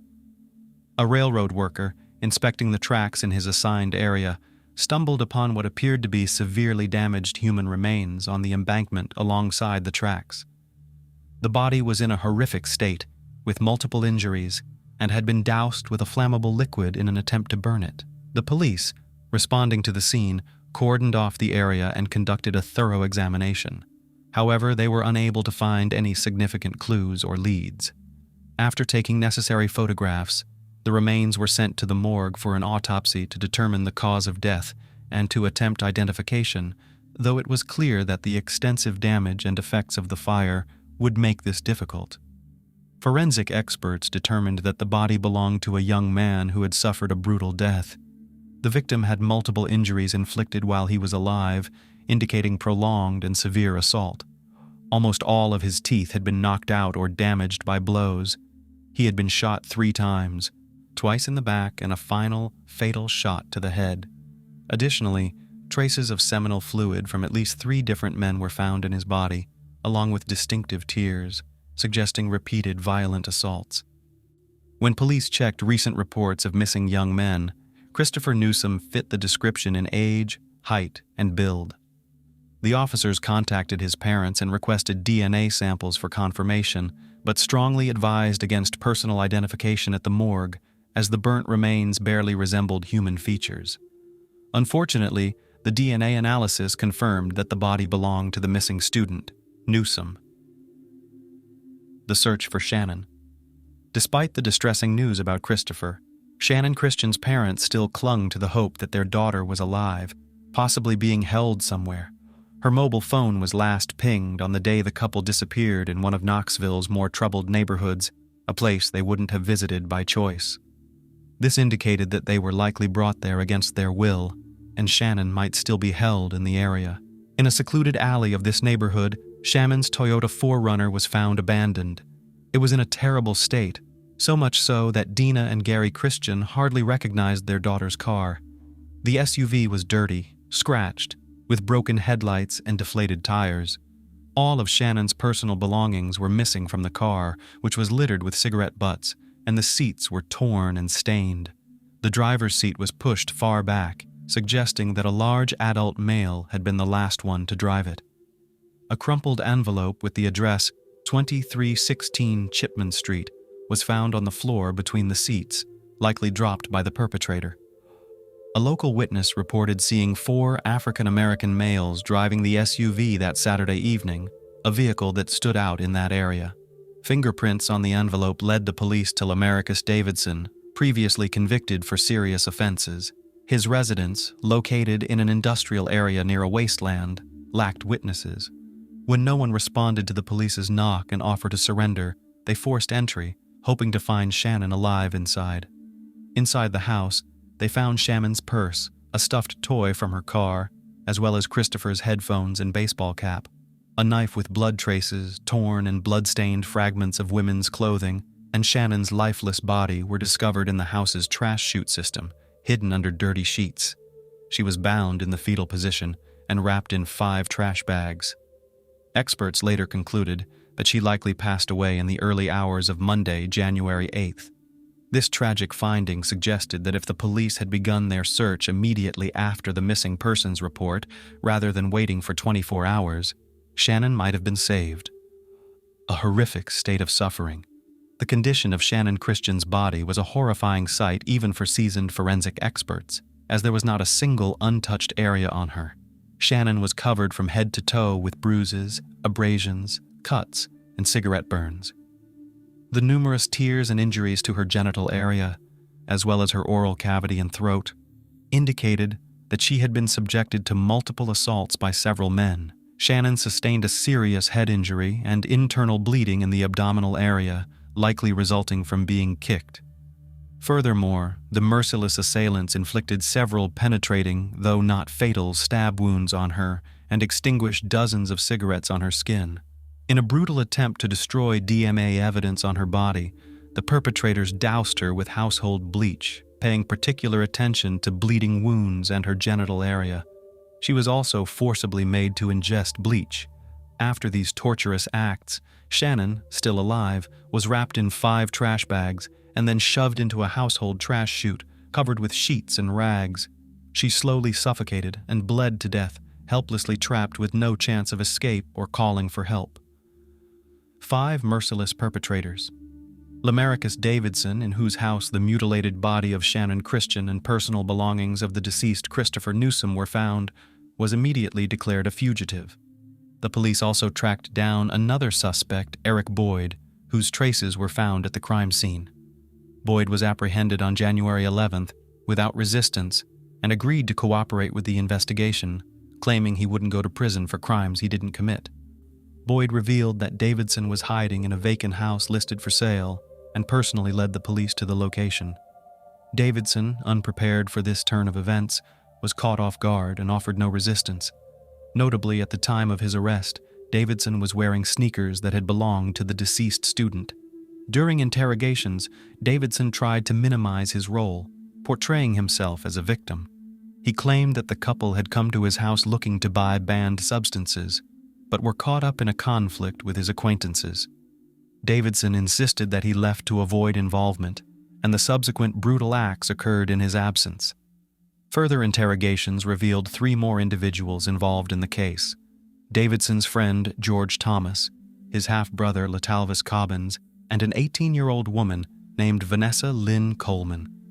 Once all 5 suspects were in custody, they were placed in separate cells and interrogated individually. Each tried to deflect blame onto the others, inadvertently revealing details of the heinous crime. Their fragmented accounts helped piece together the event's chronology and each perpetrator's role in the brutal act. A timeline of tragic events.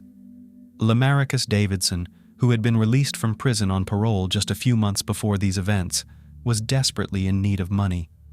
He was involved in the sale of banned substances and urgently required a vehicle to deliver these to his customers. Davidson decided to steal a car from an underground parking lot, known for its lack of surveillance cameras, and headed there with his accomplices. Tragically, at that moment, students Shannon and Christopher were in the parking lot, arguing over Chris's delay. The criminals, deciding to leave no witnesses, forced the couple into the trunk of a car at gunpoint. The pair was taken to Davidson's house, where they were brutally beaten and repeatedly assaulted. After midnight, a barefoot and undressed Christopher was again forced into the trunk and taken to the railroad tracks. He was ordered to walk on the stones before being shot twice in the back. His torment was ended with a final shot to the head. His body was then doused with a flammable liquid and set on fire in hopes of destroying any evidence that could lead to the perpetrators. Having dealt with Newsom, the criminals returned to the house where Shannon remained bound. She endured horrific cruelty the next day, leaving her without a single uninjured area on her body. The sadists concluded their torture by dousing her with bleach and packing her, still alive, into plastic trash bags, where she slowly suffocated. The exact moment when young Vanessa Coleman joined the group was unclear. During interrogations, she claimed to be a hostage herself, participating in the torture out of fear for her life. However, Boyd indicated that Coleman was Davidson's girlfriend and willingly participated in the events, even taking some of Shannon's jewelry and mobile phone. Further, a personal diary found at Vanessa's home contained her descriptions of the horrors at her boyfriend's house, which she referred to as an exciting adventure. The initial trials and sentences. During the investigation, it was established that Lamarcus Davidson, born in 1981, was the leader of the criminal group and the primary instigator of the brutal acts against the innocent victims.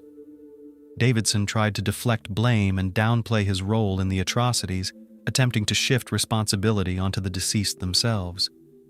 Davidson claimed that the couple came to his house to buy banned substances and later suggested engaging in rough intimacy with him and his friends, a situation he said spiraled out of control. Remarkably, the defendant's lawyers latched onto this version, attempting to tarnish the reputations of the deceased in court. The parents of the victims later expressed immense emotional anguish over these claims. Nevertheless, Davidson was found guilty on 40 counts, including assault, kidnapping, robbery, and particularly cruel and premeditated termination of life, among others. The jury unanimously decided that Davidson deserved the death penalty for his heinous acts. Letalvis Cobbins, born in 1982, faced the death penalty for his role in the torture, assaults, and involvement in the termination of life. However, he was ultimately sentenced to life imprisonment, without the possibility of parole. George Thomas, born in 1983, received a similar life sentence for his involvement in the same crimes, with no chance of release. Eric Boyd, considering his cooperation with the investigation and assistance in capturing Davidson, was sentenced to 18 years of imprisonment. The relatives of both victims found this sentence outrageously lenient. As for Vanessa Coleman, born in 1988, the only female participant in the atrocities, the investigation proved her involvement in the torture, assaults, and in Shannon's tragic end. She was sentenced to 53 years in prison. Overturned verdicts and new hearings in 2011 while the criminals were serving their sentences and Davidson awaited execution, the case took an unexpected turn. The presiding judge resigned, admitting to a substance dependency. His ability to conduct trials was questioned, and his verdicts over the last 2 years were annulled, leading to new hearings, including the case of Christian and Newsom. A new judge scheduled hearings for all 5 individuals involved in the student's tragic end. After the retrials, Davidson's sentence remained unchanged. Death penalty. Cobbins continued to serve his life sentence without the possibility of parole. Thomas, however, received a life sentence with the possibility of parole after 51 years. Vanessa Coleman's sentence was reduced from the original 53 years to 35 years. Her appeal in 2014 was rejected, and parole was denied in 2017. In 2020, the parole board decided she would remain incarcerated at least until April 2032. Eric Boyd's situation changed most dramatically. Originally receiving a relatively short sentence for cooperating with the investigation, his involvement in the assaults and tragic end of both victims was later proven. His retrial resulted in a life sentence without parole, with his accomplice Thomas testifying against him, revealing previously unknown details about Boyd's role. For his testimony, Thomas, who initially had the possibility of parole after 51 years, had his sentence reduced by 15%, contingent on good behavior. Boyd's attempts to appeal his new sentence were unsuccessful. He is currently serving his sentence in the Bledsoe County Correctional Complex. Davidson remains in the maximum security Riverbend institution, awaiting the execution of his death sentence. Public reaction and the case's impact. As previously mentioned, this trial garnered significant attention, widely covered in the press, and leading to the enactment of 2 laws. The first was aimed at protecting victims from defamation, attempts to shift blame onto them, and portraying them negatively. This was in response to the defense strategy of the accused and their lawyers, who tried to label the students as drug users and thrill seekers in a troubled neighborhood. These claims were completely false and caused immense pain and suffering to the victims' families. The second law eliminated the need for a judge's signature on a jury's unanimous verdict, which, if in place during this case, could have prevented the need for retrials and sentence reviews. The house at 2316 Chipman Street, which became a torture chamber for the young couple, was demolished in the fall of 2008. A memorial was erected on the site in honor of Shannon, Christian, and Christopher Newsom. In memory of Christian, a golf tournament and a Christian charity foundation were established, providing support to victims of violence. Similarly, A foundation in Newsome's name was created, holding annual memorial baseball tournaments at Halls Park and awarding a scholarship named after the deceased student and former baseball player. It's important to note that, despite the public outcry and widespread attention, the media initially misrepresented details of the case, either accidentally or intentionally. Many believed that the variations in reporting and delayed coverage were influenced by racial motives, as the victims were white and the perpetrators were African American. However, the head of the Association of Criminal Writers and Editors noted, "I can't confidently say that this case would have received more attention if 5 white criminals had been accused of committing similar atrocities against 2 black individuals." Additionally, the Knoxville police chief stated that there was no evidence to suggest these crimes were committed based on racial animosity. Twins Daniel and David have always made all the important decisions together since they were kids. They both chose to work as mechanics, cheered for the same sports team, and often finished each other's sentences. No one could have guessed that one day the brothers would plan an almost perfect crime together. After all, even if the police had managed to find traces of DNA, the prosecutor would not have been able to convince a jury of Dan or David's guilt. Standard forensic DNA analysis, as of today, cannot distinguish between identical twins because they have virtually identical genetic profiles, and a jury will always have room for reasonable doubt. It took law enforcement officials 10 years to catch the brothers.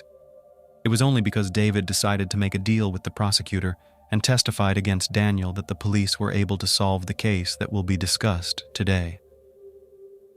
On July 22, 2003, the car of her husband, with whom the 30-year-old woman was in the process of divorce, drove up to the house of Heather's parents.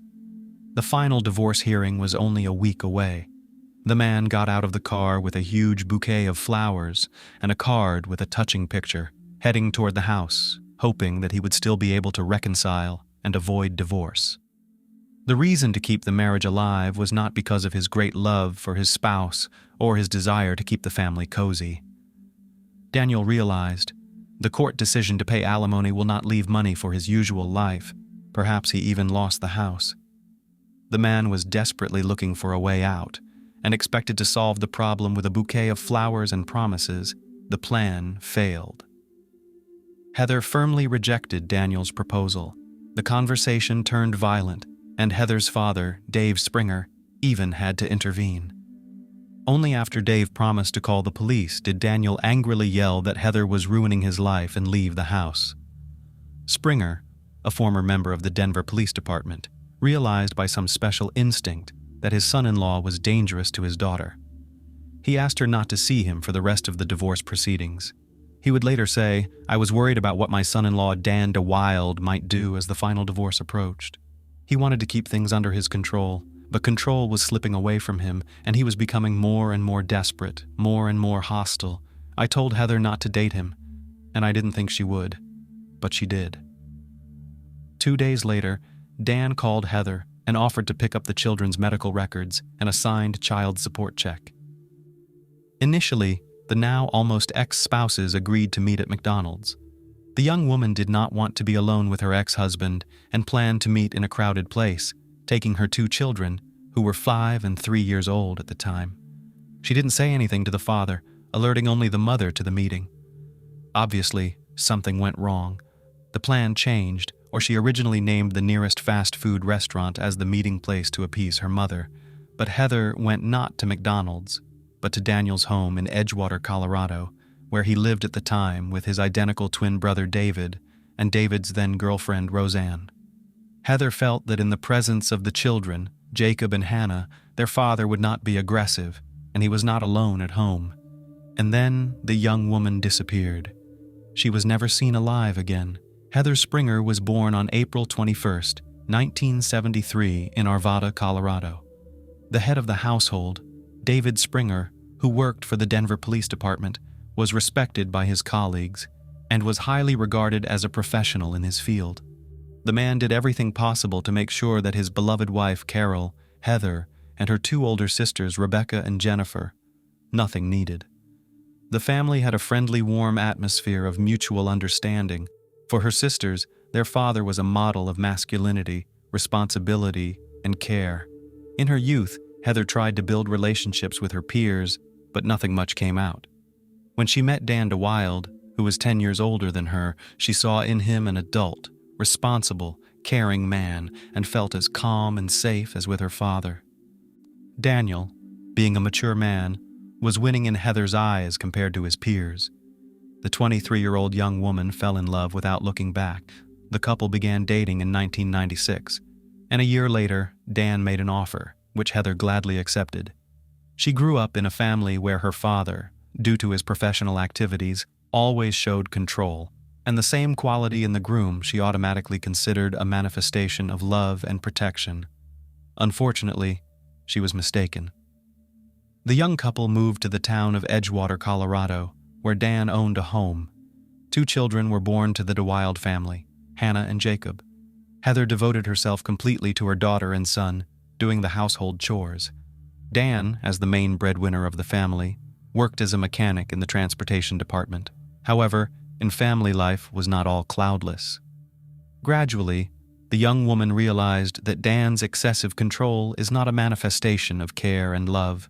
Over time, he only became more overwhelming and restrictive. Dreams of a happy union did not materialize. After 5 years of marriage in 2002, Heather began to complain to her parents about her husband. She said that she was tired of Dan's constant control. It was simply unbearable to live with him in the same house. A year later, in the spring of 2003, the young woman informed Dan that she wanted a divorce. She packed her things and moved with her children to her parents' house in Arvada. Dan reacted very negatively to her still legal spouse's actions and even threatened her, which only strengthened her decision to protect her interests and those of her children. She filed for divorce, sought custody of the children, and had her husband pay child support. The situation became stressful for Daniel because he was not prepared for the additional considerable financial obligations. He was afraid that he would not be able to pay the bills and would likely lose his home. In early summer, his brother David came to Dan's aid along with his roommate Roseanne to provide support and help with the difficult situation. Dan and David DeWild, identical twins with only a 1.5 minute difference in age, have been inseparable all their lives, helping each other, constantly keeping in touch. Friends of the twins noted that Dan always acted as a leader, making key decisions, while David preferred to stay in the shadow of his brother and occupy secondary positions. After arriving, David started working as a mechanic at the same place where Dan worked and gave a significant amount of money to his brother to pay the house bills. It was David who suggested that Dan try to prevent a final divorce and supported his idea of going to see Heather on July 22, 2003. The trip, as is already known, ended in failure and almost calling the police. The brothers then devised a new plan, inviting Heather to their home on July 24th. The distance from Heather's parents' house and to the nearest McDonald's was only a few kilometers. The daughter, who had only gone to pick up her papers, should have returned long ago. When an hour passed, Heather's mom, Carol Springer, became concerned. Her daughter wasn't picking up her cell phone, and Carol called her son-in-law to find out where Heather was. Dan reported that she had arrived at his house, left the kids, and drove off in her car to the store. All of this seemed alarming to Carol, since she knew her daughter's wallet and credit cards were left at home. She couldn't go shopping without the money and cards, and she certainly would never leave her grandchildren with Dan. Freezing with a bad feeling, an agitated Carol dialed Dave's number and told him who their daughter had gone to see and when. Dave Springer immediately went to his former son-in-law's house. Heather wasn't there, and her car was nowhere to be found either. Dan still maintained that Heather had gone away on her own business, leaving the children with him, and should be back soon. The grandchildren couldn't tell their grandparents where their mom was or where she had gone. Dave called the emergency services. With his experience as a police officer, he sensed that his daughter was in trouble. Soon patrol officers arrived at Dan DeWild's house. The officers inspected the area near the house and the house itself, which Dan allowed to enter, but found nothing suspicious outside or inside, then left. The only thing the officers were able to find out was that the medical records Heather had come for were at Dan's house, and the child support check was still unsigned. Dave Springer got behind the wheel of his auto and began driving the city streets, hoping to find his daughter alive. Passing intersections, he stopped his gaze on passers-by, looked at the faces of women, interviewed local residents, but the search was fruitless. The next morning, July 25th, Heather DeWild was officially reported missing. Detective Mark Kreider of the Denver Police Department joined the search for the woman. The detective took Dave's suspicions seriously. No one believed that Heather simply decided to run away on vacation from her family. Already after the trial, Kreider told reporters, "Dave was obviously extremely concerned. The case was unusual because the daughter of a Denver police officer was missing, and that personalized the situation a little bit." Mark Kreider's first stop was the DeWild home. The detective arrived at the address, rang the doorbell. Dan DeWild himself appeared on the doorstep. He wouldn't let the detective into the house. Without DeWild's cooperation, Kreider had no right to inspect the house, which meant that important evidence could be missed. The detective asked what the reason for the refusal was, and why DeWild was unwilling to help the investigation if things were as he said they were. Dan replied that he had a personal attorney and would only answer questions in his presence. At that moment, David, Dan's twin, drove up to the house. Dan immediately called out to his brother, telling him not to engage in conversation with the detective. As Kreider watched, he realized that Heather's father was right. Daniel DeWild was hiding something. Why did he hire a lawyer if Heather just got tired of the family and left? He's not at all worried about the woman or looking for her, even though he swore his love for her a few days ago. Everything seemed as strange as possible, but the detective couldn't do anything without a warrant, and he had to leave. By the time police obtained a search warrant for DeWild's home, Heather had been missing for 6 days. Inside the home, Kreider said, the task force found no evidence of a crime weapon, nor was there any indication that Heather had been in the house. But investigators soon learned that on the day the young woman disappeared, David drove his Chevrolet car to an auto repair shop about 15 miles from the house. Why would David drive that far when the twins worked for the transportation department as mechanics and could have handled the car repairs themselves? Kreider got a warrant to look at the Chevrolet. Detectives speculated that perhaps Heather was dead and David had managed to hide her body away from home. To conduct an inspection of the car, they brought in specially trained dogs that reacted to the odor of a decomposing body. While checking David's car, the dogs began barking near the driver's side rear side door, indicating that Heather's body may have been in the car for some time. Detective Kreider met and spoke with David and described the search dog's reactions. At one point, the detective, looking directly into David's eyes, asked, "Did you kill Heather?" The man lowered his head and you could see how nervous he was. The man said he needed to talk to his lawyer and left. After talking to David, the detective had no doubt that both twin brothers were involved in Heather's disappearance. A day after receiving news that the dog smelled decomposition, David and Roseanne married, solidifying the police's suspicions. Roseanne later revealed that it happened so suddenly, just in case, because spouses are not required to testify against each other. Then, on August 4th, 2003, 2 weeks after Heather's disappearance, police found a white Nissan Sentra belonging to the missing Heather in the parking lot of an apartment complex in Wheat Ridge, Colorado, about 5 miles from Dam's home. According to locals, the car had been parked there for several days, with the passenger side window completely open. Detectives spent all day scrutinizing the car. It appeared so clean that there was no evidence that even Heather had ever ridden in it. We found no evidence of Heather's DNA inside or outside the car. We also found no fingerprints or anything else that would indicate that Heather had used the vehicle, the expert explained to Detective Kreider. Apparently, the perpetrator or perpetrators were careful and wiped out all traces qualitatively. Investigators searched the wooded area south of the apartment complex where the car was found. They used trackers, thermal imaging cameras, and a police helicopter. The search, to their dismay, yielded no clues that could lead to Heather. It was at that moment that Carol and Dave realized they had lost their daughter forever. Exactly 1 month later, on September 4th, 2003, Heather's body was discovered by a road worker shoveling dirt on the road to the canyon. He noticed a large trash bag in the ground, and when he got closer, he called the police. In the meantime, the body had decomposed so badly that dental records had to be used for identification. The woman's face was covered with a mask made of duct tape, and rope was wrapped around her neck and wrists. The body was wrapped in garbage bags and secured with duct tape before being placed in a shallow grave. Family members identified the clothing as the one Heather left in to meet Daniel on July 24th. The medical examiner was unable to determine Heather's exact cause of death, but the nature of her injuries suggested that she was strangled or died of asphyxiation. Investigators realized that the twins were involved. The location where the body was found was in the same neighborhood as the workshop that David visited the day Heather disappeared. The trash bags in which the body was wrapped matched the general class characteristics of the bags taken from the DeWild home. But it was circumstantial evidence. Direct evidence was lacking, and Kreider couldn't apprehend even one of the brothers, let alone both of them. Dave Springer felt crushed by the impossibility of doing anything. Heather was buried. Her parents placed a note in their daughter's casket with the phrase, "All she wanted was to love and be loved." There was a languid wait.